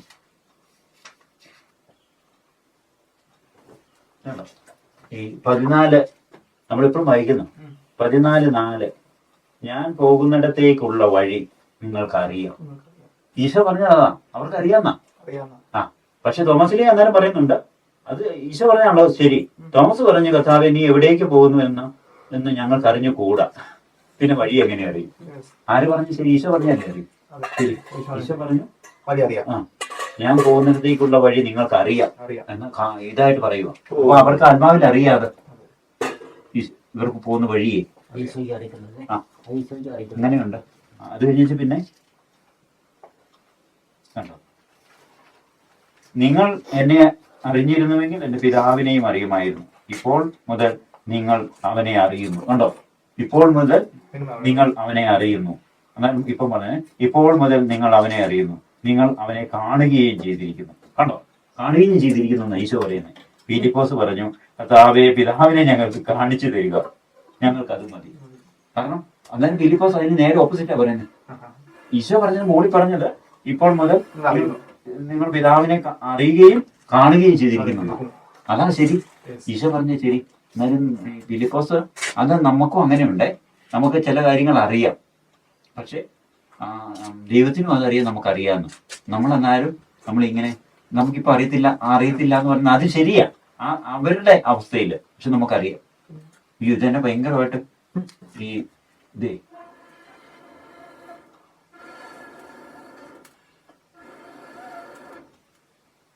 ചിലപ്പോ നമ്മുടെ ബുദ്ധിയുടെ മേഖലയിൽപ്പെടാത്ത അറിവാണുള്ള അർത്ഥത്തിലാണോ? നമ്മുടെ ബുദ്ധിയുടെ റീസണിന്റെ പരിചയപ്പെടാത്ത അറിവാണെന്നുള്ളതാണോ ഉദ്ദേശിക്കുന്നത്? അത് റീസെന്റ് എങ്ങനെയാണെന്ന് നമുക്ക് അറിയത്തില്ല. അതിനെ കുറിച്ച് നമുക്ക് ആലോചിക്കാം. നമുക്കത് എവിടെയും വചനത്തിൽ നിന്ന് തന്നെ വെളിച്ചം കിട്ടണമായിരിക്കുവേ. അങ്ങനെയാണ് ഈ ഓർക്കപ്പുറത്ത് നമ്മൾ ആദ്യം പറഞ്ഞ ദിവസം ഓർക്കപ്പുറത്ത് വരുന്ന ചില കാഴ്ചകൾ ശരിക്കും നമ്മളെ പെടുത്താൻ വേണ്ടി വരുന്ന സംഭവങ്ങളല്ലേ? അത് നമുക്ക് മുൻകേ ഇതെടുക്കാം, മുൻകൂറെ. അതാ മൊത്തം ഈ നമ്മൾ കണ്ണ് പാറുമ്പോഴാണല്ലോ നമുക്കിത് വന്നത്. ഈ മൊത്തം കണ്ണടക്കിയിരുന്നെങ്കിൽ അത് നമ്മൾ കണ്ണി പെടുകയല്ലായിരുന്നു. ഒരു പ്രാവശ്യം കണ്ണിപ്പെട്ടു എന്നത് നമ്മൾ കണ്ണുകൾക്ക് ഈ അയവ് കൊടുത്തുകൊണ്ടാ. ശരിക്കും പരതുന്നോണ്ട് തന്നെയാ. ചില കാഴ്ചകൾ കാണുന്നത് പരതുന്നോണ്ടാണ്. നമ്മളതാ നമ്മളിത് ആഗ്രഹിക്കുന്നുണ്ട്, അറിഞ്ഞോ അറിയാതെ. അത് നമ്മളിലൊരു ആത്മവഞ്ചനുണ്ടേ. ആ വഞ്ചനയെ നമ്മൾ തിരിച്ചറിഞ്ഞിട്ട് ആ മേഖലയും കൂടെ തിരുത്തി നമ്മൾ ആത്മീയനാകണം. ആത്മീയനായ പിന്നെ ഈ ആഗ്രഹം ഇല്ല നമുക്ക്. അല്ലെ നമ്മൾ യാഗരൂപതയുടെ ഈ ആഗ്രഹത്തിൽ നിന്ന് എല്ലാ ബലവും ഉപയോഗിച്ച് മാറി നിൽക്കും. അങ്ങനെ കുറെ വഞ്ചന നിലപാടുകൾ നമ്മൾ ഇട്ടിട്ടുണ്ട്.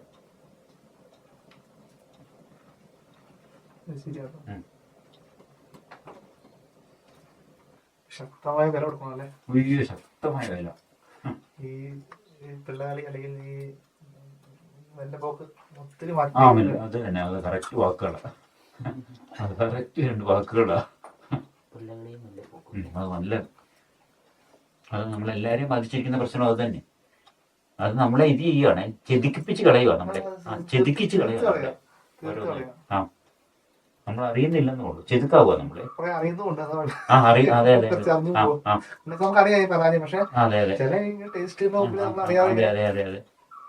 ഇപ്പൊ പഞ്ചസാര കൂട്ടുന്നു ഒരു പരിധി വരെ അത് നമ്മളെ തീർക്കുന്ന അറിയാലോ. ആരും നമ്മൾ അറിഞ്ഞോണ്ട് ടേസ്റ്റിന് വേണ്ടി കഴിച്ചോണ്ടിരിക്കുകയല്ലേ? അത് ശരിയാ. ഇനി ഓരോന്നിനും വില കൊടുക്കാന്നുള്ളതാണ് ഈ കാര്യങ്ങളിലുള്ള ശ്രദ്ധയാണ്. ഈ വൈകുന്നേരം നമ്മൾ ഭക്ഷണം കഴിക്കാൻ വില കൊടുക്കുവാണെങ്കിൽ രാവിലത്തെ നമുക്ക് സന്തോഷത്തിന് കിട്ടും. അത് ഭയങ്കര കാര്യങ്ങളിലേക്ക് പിന്നെ ആ ഓർമ്മ മാത്രമല്ല, ഒത്തിരി കാര്യങ്ങളെ അത് നമ്മളെ നിയന്ത്രണത്തിലേക്ക് വരുവേ. നമുക്ക് ഇച്ഛാശക്തികൾ ഉണ്ടാകാൻ തുടങ്ങും. അല്ലെ ഇത് ഓരോന്നും ഒരു കുഞ്ഞു കാര്യത്തിൽ ആയവിടുമ്പോൾ ഇച്ഛാശക്തിയാ ദുർബലമാകുന്നതേ. അങ്ങനെയുണ്ട്. അത് വിശുദ്ധിയായിട്ട് ഒത്തിരി കണക്ഷൻ ഉണ്ടെന്നാ പറയുന്നത്. നമ്മുടെ ചെറിയ സാധനങ്ങളുടെ അല്ലെ കുഞ്ഞു കുഞ്ഞ് അത് വിശുദ്ധരൊക്കെ പറയുന്ന മാരകഭാവങ്ങളല്ല. ഇത് നമ്മളെ വലിയ വീഴ്ചയിലേക്ക് നയിക്കുന്നതിലേക്ക് പാവങ്ങളാണ് അവർ. അതെ അതെ അതെ. അതാ പിശാചിന്റെ തന്ത്രം ഉപയോഗിക്കുന്നത്. ആ തന്ത്രം ഉപയോഗിച്ച് അതായത് നമുക്ക് ഇപ്പൊ ഒരു ജലദോഷം പനിയും വന്നാൽ നമുക്ക് മനസ്സിലാവും. പക്ഷെ ക്യാൻസർ വന്നാൽ മനസ്സിലാവുന്നുമില്ല.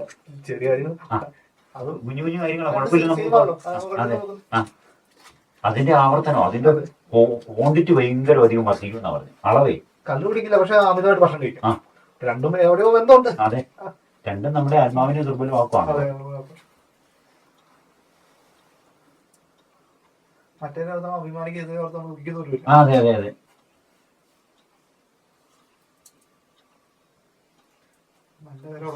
വില കൊടുക്കണം. അതെ അതെ. എല്ലാവരും എടുക്കുന്ന തീരുമാനമാണ് അത്. അതുകൊണ്ടാണ് വിശുദ്ധി എന്ന് പറയുന്ന ഒരു ഹീറോയിക് ആയിട്ട് പറയുന്നത്. ഹീറോയിക് ആക്ഷനാണ് അത്. നമ്മൾ നോക്കുമ്പോൾ അത് നമ്മളിപ്പോ വിശുദ്ധരാകാൻ ശ്രമിക്കുമ്പോഴാണ് നമുക്ക് വിശുദ്ധരോടുള്ള ആദരവ് കൂടുന്നത്. അതാ അല്ലെങ്കിൽ വിശുദ്ധ അതെ അല്ലെങ്കിൽ എന്തോ ഒരു പവറുള്ളവർ ചെയ്തു, ചെയ്തു, അവർക്കൊരു കൃപയുണ്ടായിരുന്നു, അവരങ്ങ് ചെയ്തു പോയി. ഓയ്യോ ഹീറോയിക്കാ. നമ്മൾ അതിന്റെ പുറകെ എവിടെയെങ്കിലൊക്കെ ഒന്ന് നോക്കുമ്പോഴാണ് അതിന്റെ വില മനസ്സിലാവുന്നത്. അതെ അതെ അതെ. ദൈവത്തോടുള്ള ഒരു മഹാ റിലേഷൻ വേണം നമുക്ക്. ഈശോയുടെ വ്യക്തി സ്നേഹം വേണം. എന്നാലും അവിടെയാണ് നമ്മൾ ഇതെല്ലാം വേണ്ടെന്ന് വെക്കാനുള്ള അതിശക്ത സ്നേഹം കിട്ടത്തുള്ളൂ. അത് നല്ല വിശ്വസ്തതയും വിശുദ്ധിയുള്ള ഭാര്യ ഭർത്താക്കന്മാര് അവരെവിടെ പോയെന്ന് പറഞ്ഞാലും ഈ ഭർത്താവിനെ പ്രതി അല്ലെ ഭാര്യയെ പ്രതി അവര് ഭയങ്കരമായിട്ട് വിശുദ്ധി സൂക്ഷിക്കും. അത് ഒത്തിരി പേര് ഷെയർ ചെയ്ത് കേട്ടിട്ടുണ്ട്. അവരെ പ്രതി അതൊരു ഭയങ്കര ഈ ശാലോമി കൂടെ ഒക്കെ ഇടയ്ക്ക് കേൾക്കാവേ. നോട്ടം പോലാണെങ്കിൽ അല്ലേ? നോട്ടം ഭാഗമാണെങ്കിലും നമ്മൾ അതിന് വൈലേഷൻ ഉണ്ടാകത്തില്ല. പിന്നെ അങ്ങനെ വേണ്ടത് നോക്കും. അതൊരു ഭയങ്കര ഒരു വിശ്വസ്തതയുടെ അടയാളം. അപ്പം നമ്മുടെ ദൈവവും അസൂയാലുമായ ദൈവമാണ് ആത്മാവിനെ പ്രതി. അപ്പം അത് നമ്മുടെ ഇതൊക്കെ കൂടി കുടുംബജീവിതമൊക്കെ ഒരു എക്സാമ്പിളാണ്. പറഞ്ഞാൽ ദൈവമായിട്ടുള്ള റിലേഷനെ നമുക്ക് മനസ്സിലാക്കി തരാനുള്ള ഒരു എക്സാമ്പിളാണ് പ്രധാനമായിട്ടും അത്. അപ്പം അത് നമുക്ക് ഇവിടെയാണ് മനസ്സിലാകുന്നത്. അവർക്ക് ഒരു നല്ല അതുപോലെ ഇതുള്ള ഇവര് തമ്മിൽ ഒരു നോട്ടത്തിന് പാലിച്ച് പോലും അവർക്ക് ഇഷ്ടപ്പെടത്തില്ലല്ലോ. അല്ലെ വേറൊരാളോട് ഇടപെടുന്ന പോലും അത്ര എന്നതാ ഒരു മോഡറേറ്റ് അല്ലെങ്കിൽ അവർക്ക് ഇഷ്ടപ്പെടത്തില്ല അല്ലേ? അങ്ങനെയത് അവര് വെച്ചിരിക്കുന്ന ഒരു പരിധിയുണ്ട്. കൂടുതൽ പോയി കഴിയുമ്പോൾ അത് നമുക്കാണേലും അറിയാം. ആ പരിധിയുണ്ട്. ആ പരിധി കൂടുതൽ അപ്പുറത്ത് ആയി കഴിയുമ്പോൾ അങ്ങോട്ടും ഇങ്ങോട്ടും ഇഷ്ടപ്പെടത്തില്ല. അത് അന്നേരം ദൈവത്തിനും അങ്ങനെയാ. ദൈവത്തിന് അങ്ങനെയാ അല്ല, അതിന് 10 ഇരട്ടിയല്ലേ. ദൈവത്തിന് 10,000 സൂര്യന്റെ കണ്ണുകൊണ്ട് അല്ല നമ്മളെ നോക്കുന്നത്. നമ്മളെ തെറ്റ് കണ്ടുപിടിക്കുന്നത് നല്ലത്. നമ്മൾ ആ പരിപൂർണതയിലേക്ക് നമ്മൾ പ്രൂഫ് റീഡിങ്ങിന്റെ എല്ലാ കാര്യത്തിലും പറഞ്ഞെങ്കിൽ ഇത് വന്നാൽ സംഭവിച്ചാലേ പറ്റത്തുള്ളൂ. നമ്മളെ മറ്റുള്ള കാര്യങ്ങൾ ഇതിന് വേണ്ടെന്ന് പറയാൻ ശരിയല്ല. അല്ലല്ല അല്ല. അതെ അതെ അതെ. ഞാൻ പോയാൽ നമുക്ക് ഭയങ്കര രൂപാന്തരീകരണം ഉണ്ടാവുകയെ. കുറച്ച് പീരീഡ് കഴിയുമ്പോഴേ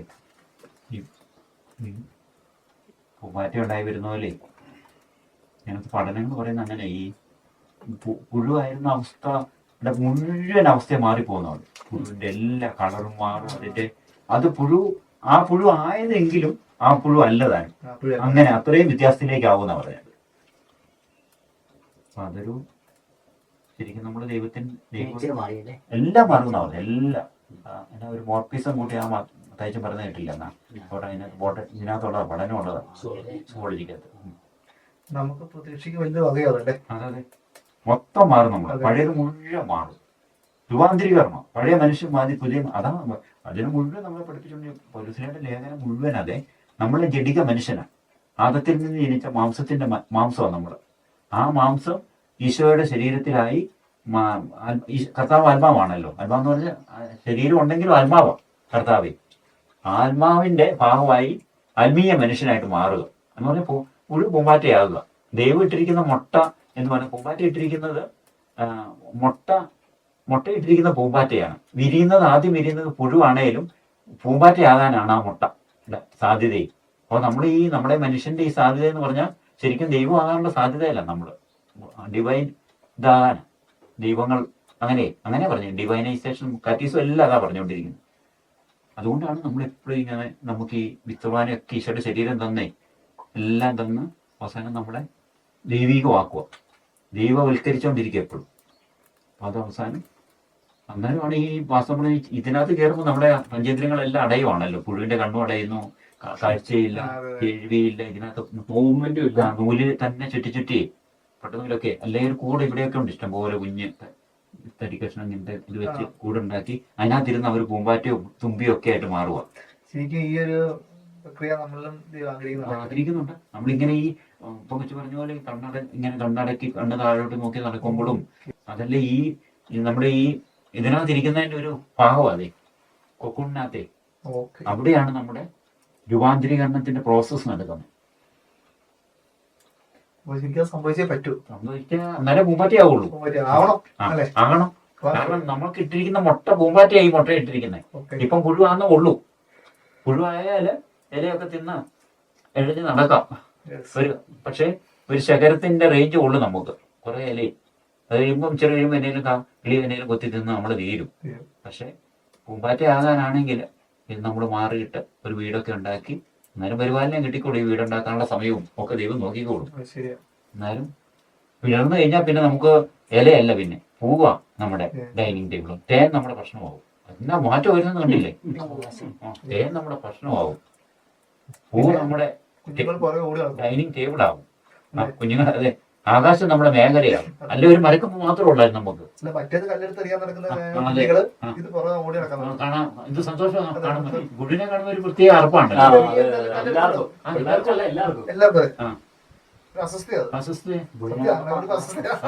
അതെ അതെ അർപ്പും അതെ നമ്മളോട് തന്നെ നമുക്ക് ആ അർപ്പുണ്ട്. ഇപ്പം എന്തൊരു എല്ലാവർക്കും ഒരു സന്തോഷം. കാണുമ്പോഴേ എത്ര വലിയ പ്രത്യാശയും ഒരു പൂമ്പാറ്റ വലിയ പ്രതീക്ഷയുടെ ഇതായിട്ട് എപ്പോഴും പറയുന്നത് ഒരു ഒരു പൂമ്പാറ്റകളെ പോലെ പാറിപ്പറക്കാനൊക്കെ പറഞ്ഞുകൊണ്ടാണല്ലോ. അപ്പൊ അങ്ങനെ ഒരു ആയിരിക്കാന്നുള്ള ഒരു ചലഞ്ചുണ്ട്. ഒന്നും നഷ്ടമല്ലേ. ദൈവസ്നേഹത്തെ പ്രതി നമ്മൾ ചെയ്യുന്ന ഈ രൂപാന്തരീകരണം ആണ് നമ്മൾ നടക്കുന്ന അന്നേരം. അത് ഭയങ്കര രൂപാന്തരീകരണമാണ്. അവസാനം ഇപ്പൊ നമ്മള് കാണുമ്പോ ഒക്കെ ഭംഗിയുണ്ട്, രസമാണ്, ഉണ്ട്. അതെ അതെ അതെ. പക്ഷെ അതിന് ശേഷം ഉണ്ടാകുന്ന പ്രശ്നങ്ങൾ അത്ര രസമല്ല, ഒട്ടും രസമല്ല. ഭയങ്കര ബുദ്ധിമുട്ടാണ്. നമുക്ക് ഭയങ്കര അതെ അതെ. നല്ലൊരു നമ്മുടെ അന്തരീക്ഷം തന്നെ നമ്മുടെ ആന്തരികതയ്ക്ക് നഷ്ടപ്പെട്ടു. നമ്മൾ വിശദീകരിക്കും, നമ്മൾ പിള്ളേരോട് അല്ല അല്ലാതെ ചോദിക്കും. അതെ അതെ അതെ. ഒരു മെത്തേഡ് കാണുന്നുണ്ട്. അതെ അതെ അതെ അതെ. ആ റേഞ്ച് നിർത്താതെ വരുമ്പോഴല്ലേ ആൾക്കാര് നാളൊക്കെ ചോദിച്ചതുപോലെ ഇതിപ്പോ എന്തിനാ ഇത്രയും ബുദ്ധിമുട്ടി ഇത് ചെയ്യുന്നത്. ഇപ്പൊ 2-3 മാസമായിട്ട് ഇങ്ങനെ നന്നായിട്ട് പോകുന്നു. എന്തൂരകാലം എന്ന് വെച്ചാൽ എങ്ങനെ പോകുന്നു, എന്നെ കാണിക്കാനാ ഇത്ര ഇങ്ങനെ വലിയ വിശുദ്ധി പിടിക്കാൻ നോക്കി വേറെ വീഴാതെ നോക്കുന്ന ആ വളർച്ചയാന്നുള്ള അത് മനസ്സിലായില്ലെങ്കിലല്ലേ. അതായത് അത് മനുഷ്യന്റെ പുറത്തുനിന്നുള്ള ചലഞ്ചാ. അതെ. പക്ഷെ നമ്മൾ ബോധ്യമായിരിക്കണം നമുക്കിത് വേണം. അത്ര സ്ട്രോങ് ആണ് കൃഷ്ണനൊക്കെ. അങ്ങനെയാ സെന്റ് കൃഷ്ണനൊക്കെ മനസ്സിലാകുന്ന ഒരു ഗാർഡനിൽ കിടന്ന് ഇങ്ങനെ പെടച്ച പുള്ളി ഒരു മാംസത്തിന്റെ അങ്ങനെ ഇടികതയുടെ മനുഷ്യനായിരുന്നല്ലോ. അപ്പം ഇതിനെ ഉപേക്ഷിക്കാൻ വേണ്ടി ഇങ്ങനെ പെടച്ച ഒരു മരിച്ചെന്ന് പറഞ്ഞ പോലെ അത്രേ ഒരു ഇതിലാണ് ആ ഒരു സമർപ്പണത്തിലേക്ക് പോകുന്നത്. അത്രയും വേദനകരമാണ്. നമുക്ക് ഒരു പ്രകടനം വന്നു കഴിയുമ്പോൾ നമുക്ക് സഹിക്കാൻ പറ്റാത്ത അപ്പുറമാണ്. അതെ അതെ അതെ. അത് അത്ര എളുപ്പമല്ല. ഈ ആണോ അത് ദൈവത്തോടുള്ള റിലേഷനിലാവുമ്പോഴത്തേന് ഇത് കുറഞ്ഞും വരുവേ. ഇപ്പൊ നമ്മളിപ്പം ചിന്തിക്കുന്ന പോലെ അല്ല. ദൈവത്തോട് നമ്മൾ ജീവിക്കും ഇത് ഭീകരമായിരിക്കും ഇതിനെയൊക്കെ ജയിക്കാനും. പക്ഷെ ദൈവത്തോട് അടുത്ത് കഴിയുമ്പോഴത്തേനും നമുക്ക് ഭയങ്കരമായിട്ട് ഇതാവും. അതിന് വേറൊരു സ്റ്റേജാ. അതുകൊണ്ടാണ് നമ്മൾ ഈ പേടിച്ചിരിക്കുന്ന ആ അവസ്ഥയുടെ ബ്യൂട്ടി നമുക്ക് മനസ്സിലാകാത്തത് കൊണ്ട് ഈ അവസ്ഥ ഭീകരമായിട്ട് ആദ്യം തോന്നിപ്പിക്കും വിശ്വാസി. പക്ഷെ അതിലേക്ക് കയറി കഴിയുമ്പോൾ അത് ഭയങ്കര ഏറ്റവും 1000 ഇരട്ടി എന്നാ നല്ല നല്ല അന്തരീക്ഷവും നല്ല ഇതുമല്ലേ. അതെ അതെ. ഇതിലേക്ക് കടന്നു പോകുമ്പോഴാണ് ശരിക്കും ഇതിന്റെ മഹത്വം മനസ്സിലാവുന്നത്. ഒന്നും ഇല്ലെങ്കിൽ ഇത്രയും മഹത്വം ഇല്ല. രണ്ടിലൊന്നും തിരഞ്ഞെടുക്കാന്നുള്ള വിഷയമല്ലോ. തിരഞ്ഞെടുക്കല്ലോ, അതിജീവിക്കാതിരിക്കും. രണ്ടൊന്നും തിരഞ്ഞെടുക്കാൻ എളുപ്പമല്ലോ. ഏതൊന്നും തിരഞ്ഞെടുത്താൽ വേണ്ട. പക്ഷെ വേണ്ടാന്ന് നോക്കുമ്പോൾ അതിനുണ്ടാകുന്ന ഒരു ഭീകരാവസ്ഥയാണ്. ഒന്നും ദൈവം അറിയാൻ സമ്മതിക്കുന്നില്ല. ഓരോന്നും നോക്കിയല്ല നമ്മുടെ ആത്മരക്ഷയാണല്ലോ ദൈവത്തിന്റെ വിഷയം ഏറ്റവും പ്രധാനം. അപ്പൊ അതനുസരിച്ച് ദൈവത്തിന്റെ ഓരോ പ്രവൃത്തികളെയും ദൈവം നീക്കുള്ളൂ. നമ്മൾ എന്നാ പ്രാർത്ഥിച്ചാലും എന്നാ ഇതെന്ന് പറഞ്ഞാലും അത് നമുക്ക് ചെല്ലാൻ ദൈവത്തിന് അറിയാമല്ലോ. നമ്മുടെ ആത്മാവാണല്ലോ ദൈവത്തിന്റെ. ഈ ഇതിലെ ജോയിൻ ചെയ്യുന്ന ഞാൻ ജെറമിയയുടെ നമ്മളെല്ലാ ധ്യാന പ്രസംഗങ്ങളും എല്ലാരും കോട്ട് ചെയ്യുന്ന അതുണ്ടല്ലോ. ഈ എനിക്ക് നിന്നെ ജെറമിയ 29:11 എനിക്ക് നിന്നെ കുറിച്ചൊരു പദ്ധതിയുണ്ട്. അത് നാശത്തിന്റെ പദ്ധതിയല്ല, ക്ഷേമത്തിന്റെ പദ്ധതിയാന്നല്ലേ പറയുന്നത്. അത് നമ്മൾ ചുമ്മാ ആ വചനം മൊത്തം വായിക്കാഞ്ഞിട്ട് ഇങ്ങനെ കോട്ട് ചെയ്യുന്നതാണ്. അതെന്നാന്നറിയോ, ജെറമിയ എഴുതുന്ന ഒരു എഴുത്ത. അത് ബാബിലോൺ അടിമത്തത്തിലേക്ക് പോകുന്നതാണ് ഈ ക്ഷേമ പദ്ധതി എന്നാ പറയുന്നത്. നമ്മളാക്കുന്ന നല്ല നമ്മുടെ കടം വീടുന്നതും കല്യാണം നടത്തുന്നതും അതായിട്ടല്ല നമ്മൾ വ്യാഖ്യാനിക്കുന്നേ. അതല്ല, അതിന്റെ 2 സെന്റൻസ് മുകളിൽ ഇച്ചിരി കൂടെ പറയുന്നുണ്ടേ. അത് മൊത്തം ഒന്ന് എടുത്ത് വായിച്ചു നോക്കിക്കേ. അത് ബാബിലോണിലോട്ട് പോയി അത് ദൈവത്തിന്റെ ക്ഷേമത്തിന്റെ പദ്ധതിയാണ്. അതാണെന്നാ പറയുന്നത്. എന്ന് പറഞ്ഞാൽ അത് പഴയ നിയമത്തിൽ അടിമത്തത്തിന്റെ നാട്. ജെറുസലേം ദേവാലയം എല്ലാം പൊളിച്ചു കളഞ്ഞില്ലേ. ഇവരെല്ലാം അടിമയായിട്ട് കൊണ്ടുപോവുക. ജെറുസലേമിൽ നിന്ന് പോകാന്ന് പറഞ്ഞ് ഇസ്രായേൽക്കാർക്ക് ചിന്തിക്കാൻ പറ്റത്തില്ല. ഈജിപ്തിലേക്കല്ല, ബാബിലോൺ അടിമത്തമില്ല. അതാ വലിയ അടിമത്തം ബൈബിളില്ല. ബാബിലോൺ രാജാവ് വന്ന് ഈ ഇസ്രായേൽക്കാരെ മുഴുവൻ അങ്ങോട്ട് കൊണ്ടുപോകുക അടിമകളായിട്ടേ. ദേവാലയം പൊളിച്ചു. സോളമൻ പണ്ടത്തെ ദേവാലയം എന്ന് പറഞ്ഞാൽ അത്ര കോടി രൂപ മുടക്കി, രൂപയല്ല സ്വർണവും നേരെ കിൻഡൽ കണക്കിന് സ്വർണ്ണമൊക്കെ വെച്ചുണ്ടാക്കിയ ദേവാലയമാണ്. അതെല്ലാം പൊളിച്ച് ഇവരെ മുഴുവൻ അടിമയായിട്ടൊന്നും ഓർത്ത് നോക്കി. അവരുടെ വിശുദ്ധ സ്ഥലം മുഴുവൻ അശുദ്ധമാക്കപ്പെട്ട് ആ ബാബിലോൺ അടിമത്തത്തിലേക്ക് കൊണ്ടുപോവുക. അത് കൊണ്ടുപോകുന്നതാണ് ദൈവത്തിന്റെ ക്ഷേമത്തിന്റെ പദ്ധതി എന്നാ പറയുന്നത്. എന്ന് പറഞ്ഞാല് അത് കൊണ്ടുപോയിച്ച് തിരിച്ച് അത് ഇപ്പൊ അങ്ങനെ അവിടെ പറയുന്നെങ്കിൽ ഇത് സഭയിലേക്ക് കൊണ്ടുവന്ന് മിശിഹായുടെ മൗതിക ശരീരമാക്കുന്നതിനെ കുറിച്ചുള്ള വലിയ പദ്ധതിയാണ്. പിന്നെ റീസ്റ്റോറേഷൻ ഉണ്ടല്ലോ. ഇവരെ അങ്ങനെ കൊണ്ടുപോയി സുബുദ്ധി ഉണ്ടാവണേ അങ്ങനെ പോയി അങ്ങനെ പോണം. അതുകൊണ്ട് പോകാതിരിക്കാൻ തീരുമാനിക്കുന്നവരെ അവിടെ ഒരു ദൈവം എതിരാ, അവരെ വധിച്ചു കളയുമെന്ന് പറഞ്ഞുകൊണ്ടാണ് ദൈവം പറയുന്നത് പ്രവാചകനിലൂടെ. അങ്ങനെ പോകാതിരിക്കുന്നവരെ ഈജിപ്തിലേക്കൊക്കെ ചെല്ലുന്നു അതായത് ഈ അത്ഭുതത്തെ പേടിച്ച് നീ പോകാതിരിക്കാൻ പാടില്ല. പാടില്ല. അത് എന്റെ പദ്ധതിയാണ്, അത് നാശത്തിനുള്ള പദ്ധതിയല്ല, ക്ഷേമത്തിനുള്ള പദ്ധതിയാന്ന് പറയുന്നത്. ഈ അടിമത്തത്തിലേക്ക് പോകുന്ന അത് പറയുന്നത്. എന്നെടുത്ത് നോക്കി, ജെറമ്യാ പ്രവാചകൻ എടുത്ത് നോക്കി, നമ്മൾ പറയുന്നതേ അല്ല, പ്രസംഗിക്കുന്നതേ അല്ല അവിടുത്തെ വചനം. അപ്പൊ നമ്മളെ ഇങ്ങനത്തെ ഓരോന്നും അങ്ങനെ അതിലേക്ക് കൊണ്ടിരുന്നത് വന്നാലുവേ, എന്നാലും നമ്മളിപ്പോ എടുക്കുന്ന പോലെ അല്ല അത്. ഇതൊന്നും നഷ്ടമല്ല, യഥാർത്ഥമായ സാമ്പത്തിക അല്ലല്ലോ ഒന്നും അല്ല. ശരി, അങ്ങനെ സാമ്പത്തിക സമ്പന്നന്മാരെ ദൈവം അത്രയും അല്ലേ അനുഭവം സംഭവിക്കുന്നില്ല. അവർക്ക് ശാപമൊന്നല്ലേ ഈശോ പറഞ്ഞിരിക്കുന്നു, വലിയ സമ്പന്നന്മാർക്ക്. ശരിയാട്ടോ. അപ്പൊ ഇത് ദൈവം യഥാർത്ഥ വഴികളൊന്നും നയിക്കുന്ന ഇപ്പൊ ജോസഫിനെ നയിച്ചതും അങ്ങനെയല്ലേ. ജോസഫിനെ നയിച്ചതും ജോസഫിന്റെ സ്വപ്നം കണ്ടോന്ന്, നല്ല സ്വപ്നം കണ്ടു. പക്ഷെ സ്വപ്നത്തിന് ശേഷം ഈ ജോസഫിനുണ്ടാകുന്നത് സ്നേഹിക്കാനായിട്ട് സഹോദരങ്ങളുടെ അടുത്തോട്ട് അപ്പം പറഞ്ഞു വിട്ടതാണ്. അന്നേരം തൊട്ട് അവർ വെറുക്കാനാണ് തുടങ്ങുന്നത്. അവർ വെറുത്തു, അവരാദ്യം കൊല്ലാൻ തീരുമാനിച്ചു, പിന്നെ കിണറ്റിലിട്ടു. കിണറ്റിൽ നിന്ന് പൊക്കിയെടുത്ത് 20 വെള്ളി നാണയത്തിന് വിറ്റു. ബാക്കിയെല്ലാം നെഗറ്റീവ് അല്ലേ. അവിടെ കൊണ്ട് പൊത്തിപ്പറിന് വിറ്റു. പൊത്തിപ്പറിന്റെ ഭാര്യ അച്ചറി കഴിഞ്ഞപ്പോഴത്തേനും ശല്യപ്പെടുത്തുന്നു. പുള്ളി ഈ ജോസഫ് ജയിലിലാകുന്നു. ജയിലിലായി അവിടെ കുറച്ച് ഒരു സ്വപ്നം വ്യാഖ്യാനിച്ചു. പിന്നെ അവിടെ കിടക്കുന്നു. പിന്നെ പറവോയ്ക്ക് സ്വപ്നം ഉണ്ടാകുന്നു. പറവോയ്ക്ക് സ്വപ്നം ഉണ്ടായപ്പോൾ വ്യാഖ്യാനിക്കാൻ ആരും ഇല്ലാതെ വന്നപ്പോഴാണ് ജോസഫിനെ വിളിക്കുന്നത്. പക്ഷെ ഇവർ ഈജിപ്തിൽ ആ ചേട്ടന്മാരന്ന് കൂട്ടുകൂടി വലിയ സ്നേഹത്തിലായിരുന്നെങ്കിൽ അവരവിടെ തന്നെ നിൽക്കുള്ളായിരുന്നു. ഇവരുടെ ഈ ജോസഫിനെ സംബന്ധിച്ചുള്ള ഈ ക്ലേശത്തിന്റെ യാത്ര വാസ്തവം പറഞ്ഞ ജോസഫിന്റെ സ്വപ്നത്തെ വിടർത്തുമായിരുന്നു. ദൈവം എതൊരു വിടർത്തുമായിരുന്നു, രൂപപ്പെടുമായിരുന്നു. കാരണം ഇവിടെ ചെന്ന് ഈ ജയിലില് പൊത്തിപ്പറിന്റെ ഭാര്യ പോലും അങ്ങനെ ചെയ്യുന്നില്ലെങ്കിൽ പുള്ളി ജയിലിൽ പോവുകയല്ലോ. ജയിലിലുണ്ടപ്പോഴാണ് ഇങ്ങനെ ഒരു സ്വപ്ന വ്യാഖ്യാനത്തിന്റെ ആവശ്യം വന്നതേ. അപ്പൊ അത് നമ്മൾ നോക്കുമ്പോൾ എല്ലാം ക്ലേശമാണ്. പക്ഷെ അവസാനം വിടർന്നത് ജോസഫിന്റെ സ്വപ്നമാണ്. ഈ കണ്ട സ്വപ്നമേ അയ്യോ അതൊരു ഭയങ്കര സംഭവം. അത് അന്നേരമല്ല പിന്നെ സഹോദരങ്ങളെ നോവി ചെയ്യുമല്ലേ. സ്വപ്നത്തെ ക്ലിയറാ, കാരണം സ്വപ്നമുണ്ട്. നമ്മൾ നല്ലൊരു നോക്കി കഴിയുമ്പോൾ നമ്മളെ ഒരു സ്വപ്നം കാണിച്ചേച്ച് ദൈവം നയിക്കുന്നത് സ്വപ്നത്തിന്റെ നേരെ വിപരീത വഴികളിലൂടെയാ. പക്ഷെ അവസാനം സ്വപ്നം വിടരുകയാണ് ഈ വിപരീത വഴി എന്ന് പറയുന്നത്. സ്വപ്നം വിടരുന്ന വഴികളായിരുന്നത്. അതൊരു ഭയങ്കര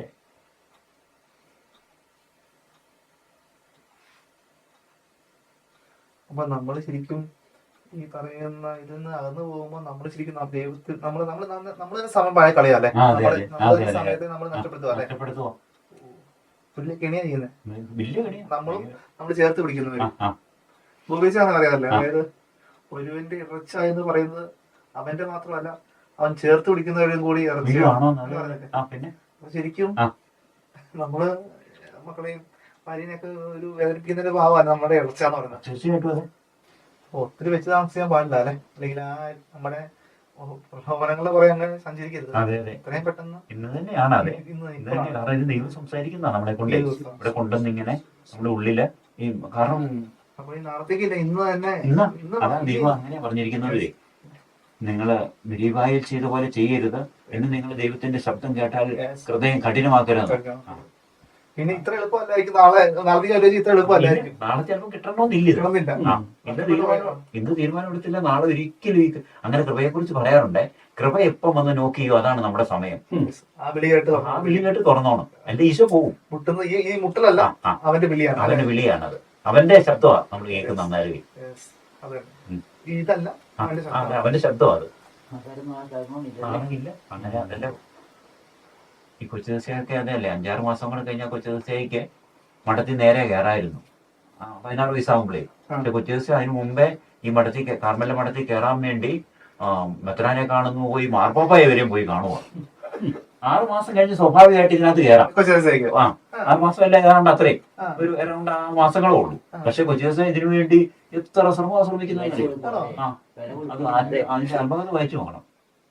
ഇവരൊക്കെ ഇന്നത്തെ വിശുദ്ധ തന്നെ എന്തൊക്കെ വില കൊടുത്താന്നറിയാം, നമുക്കൊന്നും ഊഹിക്കാൻ പറ്റത്തില്ല.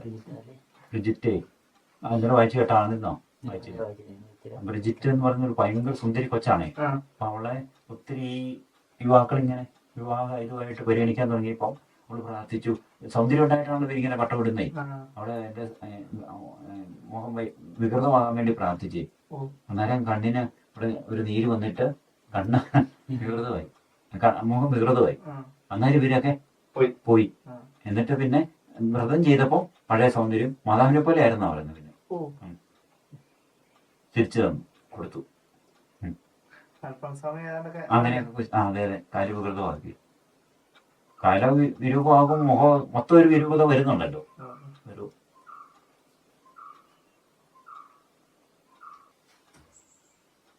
രണ്ട് തീരുമാനം എടുക്കാം. നല്ല ജഡിക പക്വതയുള്ളൊരു ജഡിക മനുഷ്യനാകാനുള്ള തീരുമാനം എടുക്കാം എന്ന് പറഞ്ഞ അങ്ങനെ മോശപ്പെട്ട ജീവിതമല്ല, നല്ല പക്വതയായിട്ടേ ഒരു ആത്മീയ മനുഷ്യനാകാനുള്ള തീരുമാനം എടുക്കാം. അങ്ങനെ ഒരു നല്ല പുഴുവാകാനും അല്ലെങ്കിൽ പൂമ്പാറ്റയാകാനുള്ള ഒരു തീരുമാനം. നല്ല പൂമ്പാറ്റയാകാൻ നല്ലൊരു അല്ലേ, ഇച്ചിരി കളറൊക്കെ നല്ലപോലെ ആക്കി.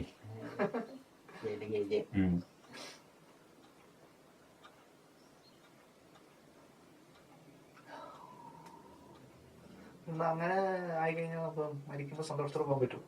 എങ്ങനെയാ? നല്ല പുഴുവായാലും അത് കാക്കൂത്തിന് മറ്റേത് ആയിത്തീരുക എന്നുള്ളതാ ചോദിച്ചാൽ. അത് മരിക്കും ഇതേ ഈശോയുടെ ഹോമം അനുസരിച്ച് ഒന്നെങ്കിൽ നമ്മൾ ചെമ്മരിയാടാവും, നമ്മള് നല്ലപോലെ ജീവിച്ചാൽ, ഇല്ലെങ്കിൽ കോലാടായി പോകും. അതിനൊന്നും ചെയ്യണ്ട. ചെയ്താലും ചെയ്തില്ല, കൂടുതൽ ഒത്തിരി ചെയ്താലും നല്ലപോലെ ചെയ്തില്ലെങ്കിൽ ചെമ്മരിയാടായിട്ട് പോവുകയും അല്ല കോലാടായിട്ട് പോകും. കോലാടായി പോയി അത് ഉയർക്കും അവരെ. നമ്മുടെ വചനം വെച്ച് നോക്കുമ്പോൾ രണ്ട് രീതിയിലുള്ള മനുഷ്യർ ഉയർക്കും. കുറെ പേര് കോലാടായിട്ടും നല്ലവരെ അല്ലാത്തവരെ കോലാടായിട്ടും നല്ലവരെ അനുഗ്രഹീതരായിട്ടുള്ളവര് ചെമ്മരിയാടായിട്ട് ഉയർക്കും. രണ്ടും ആടാ, പക്ഷെ ചെമ്മരിയാട് കോലാട് വന്നുള്ള വ്യത്യാസമുള്ളൂ. ആ വ്യത്യാസം വലുതാ. കോലാടിന്റെ പാകതയും പിശാചുക്കളുടെ നിത്യമരണത്തിലേക്ക് ആയി പോവുക. ചെമ്മരിയാടിന്റെ പാകതയും ഈശോയുടെ അനുഗ്രഹത്തിലേക്ക്. അതാ ഒന്ന് ദൈവത്തിന്റെ തന്നെ അനുഗ്രഹത്തിലേക്കും മറ്റ് പിശാചിന്റെ എന്ന് പറഞ്ഞ സൃഷ്ടിയുടെയും കൂടെ ആണല്ലോ. പോകുന്ന സന്തോഷത്തിന്റെ ഒരു യാത്രയല്ലേ. പിന്നെ തുള്ളിച്ചാടി പോകേണ്ടതല്ലേ. ഈ ഒരു നല്ല ശരീരമല്ലേ ഇതിന്റെ ഒരു ഭാഗമല്ലേ അത്. അതിനെന്താ ഇവര് പറയുന്നത് തെറ്റ് ചെയ്തിട്ടില്ല അങ്ങനെയാണ്. പക്ഷെ നീർവയ്ക്ക് ഏറ്റവും സങ്കടം അതായിരുന്നു. അവള് ഈ രക്തസാക്ഷികളെ അവരെ പീഡിപ്പിച്ച് പല രീതിയിൽ ചുട്ടും അല്ലാതെയൊക്കെ പീഡിപ്പിച്ച് വന്ന അവരുടെ ആ ഒരു സാഡിസം കൊണ്ട് പുള്ളി ഇത് കാണാൻ ഇറങ്ങുകയും ഇവരെ കൊന്നു കിടക്കുന്ന ആ നിസ്സഹായതയെ കിടക്കുന്നത്. പക്ഷെ ഇവരുടെ മുഖമുള്ളവരുടെ ഒക്കെ മുഖം ഭയങ്കര ചിരിച്ചാ കിടക്കുന്നത്. അത്ര കൊല്ലുന്നതിനേക്കാളും സങ്കടം അതായിരുന്നു പറഞ്ഞു നീർവയ്ക്ക്. കാണുമ്പോഴത്തേക്ക് ചിരിച്ചോണ്ട് കിടക്കുന്നേ. മരിച്ച അവരുടെ മുഖം പോലും ചിരിച്ചോണ്ട് അവര്.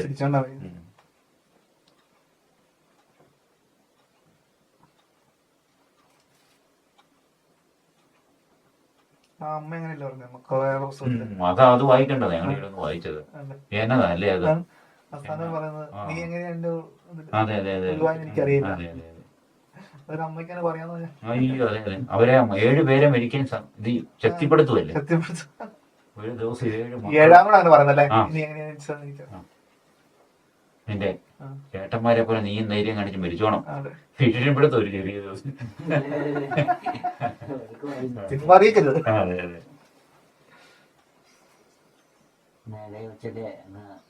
അതിനകത്ത് നമ്മൾ പറയുന്ന കാരുണ്യൊന്നുമല്ല. അതിനകത്ത് ഭയങ്കര കുറെ വാക്കുകളുണ്ടേ. അവരന്നേരം ഒരുത്തന്റെ ഒക്കെ തല ഇങ്ങനെ തോലൊക്കെ ഉരിഞ്ഞു കളഞ്ഞാണല്ലോ ഒന്ന് നിൽക്കുന്നത്. നമുക്ക് അവിച്ച അങ്ങനെ ഈ അമ്മ കാണുന്നു. ഇവര് ഈ ഉരിഞ്ഞു നിൽക്കുന്ന മനുഷ്യരും പറയുന്നത് അത് കാരുണ്യമാണെന്നാ പറയുന്നത്. ദൈവം കാരുണ്യം കാണിക്കും. കാരണം ഇവർക്ക് അന്നേരമുള്ള ആ കഷ്ടപ്പാടിൽ കാണിക്കുന്ന കാരുണ്യത്തെ അല്ല അവർ ഉദ്ദേശിക്കുന്നത്. ഇതിന് ശേഷം ദൈവം കൊടുക്കുന്നത് നിത്യജീവനെ കുറിച്ച് ആ കാരുണ്യം എന്ന് അവർ പറയുന്നത്. നമ്മൾ നേരെ തിരിച്ചാ. നമ്മൾ തക്കാലം സഹിക്കുന്ന ആ പീഡയിൽ നിന്നുള്ള മോചനമാണ് നമ്മൾ കാരുണ്യമായിട്ട് കാണുന്നത്. പക്ഷെ ഇവരെ അതിനകത്ത് വായിച്ച് 3-4 പ്രാവശ്യം അവർ ആവർത്തിക്കുന്നുണ്ട്. ദൈവത്തിന്റെ കാരുണ്യം എന്ന് അവർ പറയുന്നത് ഈ ദൈവം കരുണ തോന്നി പിന്നെ ഇവർക്ക് നിത്യജീവൻ കൊടുക്കുന്നതാണ്, വിയർപ്പ് കൊടുക്കുന്നതിനെ കുറിച്ചാണ് പറയുന്നത്. അത് അങ്ങനെ ആ മക്കാവീസിന്റെ വസത്തിൽ അങ്ങനെ ഒരു വലിയ പിടിച്ചം കിട്ടുന്ന ആ 7 മക്കളും അമ്മമാരുടെയും മരണം. പിന്നെ വേറൊരെണ്ണം കൂടെ ഉണ്ടായിരുന്നു, ഞാൻ മറന്നുപോയി.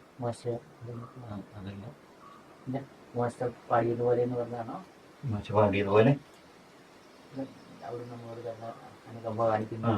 അതുകൊണ്ട് അത് കരുണ്യ അത് തന്നെയാണല്ലോ. ഓരോ പ്രാവശ്യവും അടിമത്തത്തിലും തിരിച്ചു വരുമ്പോഴത്തേക്ക് അതാണോ? അതല്ല.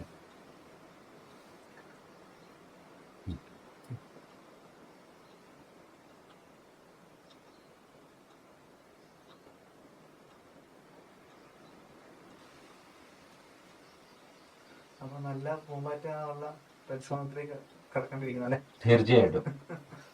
അതാണല്ലോ നമുക്കത് അതിൽ കുറഞ്ഞ നമ്മളെ അത് കുറഞ്ഞൊന്നുമില്ല. ഈ ഭൂമി ബാക്കിയൊന്നും അല്ലല്ലോ അർത്ഥം. അതെ.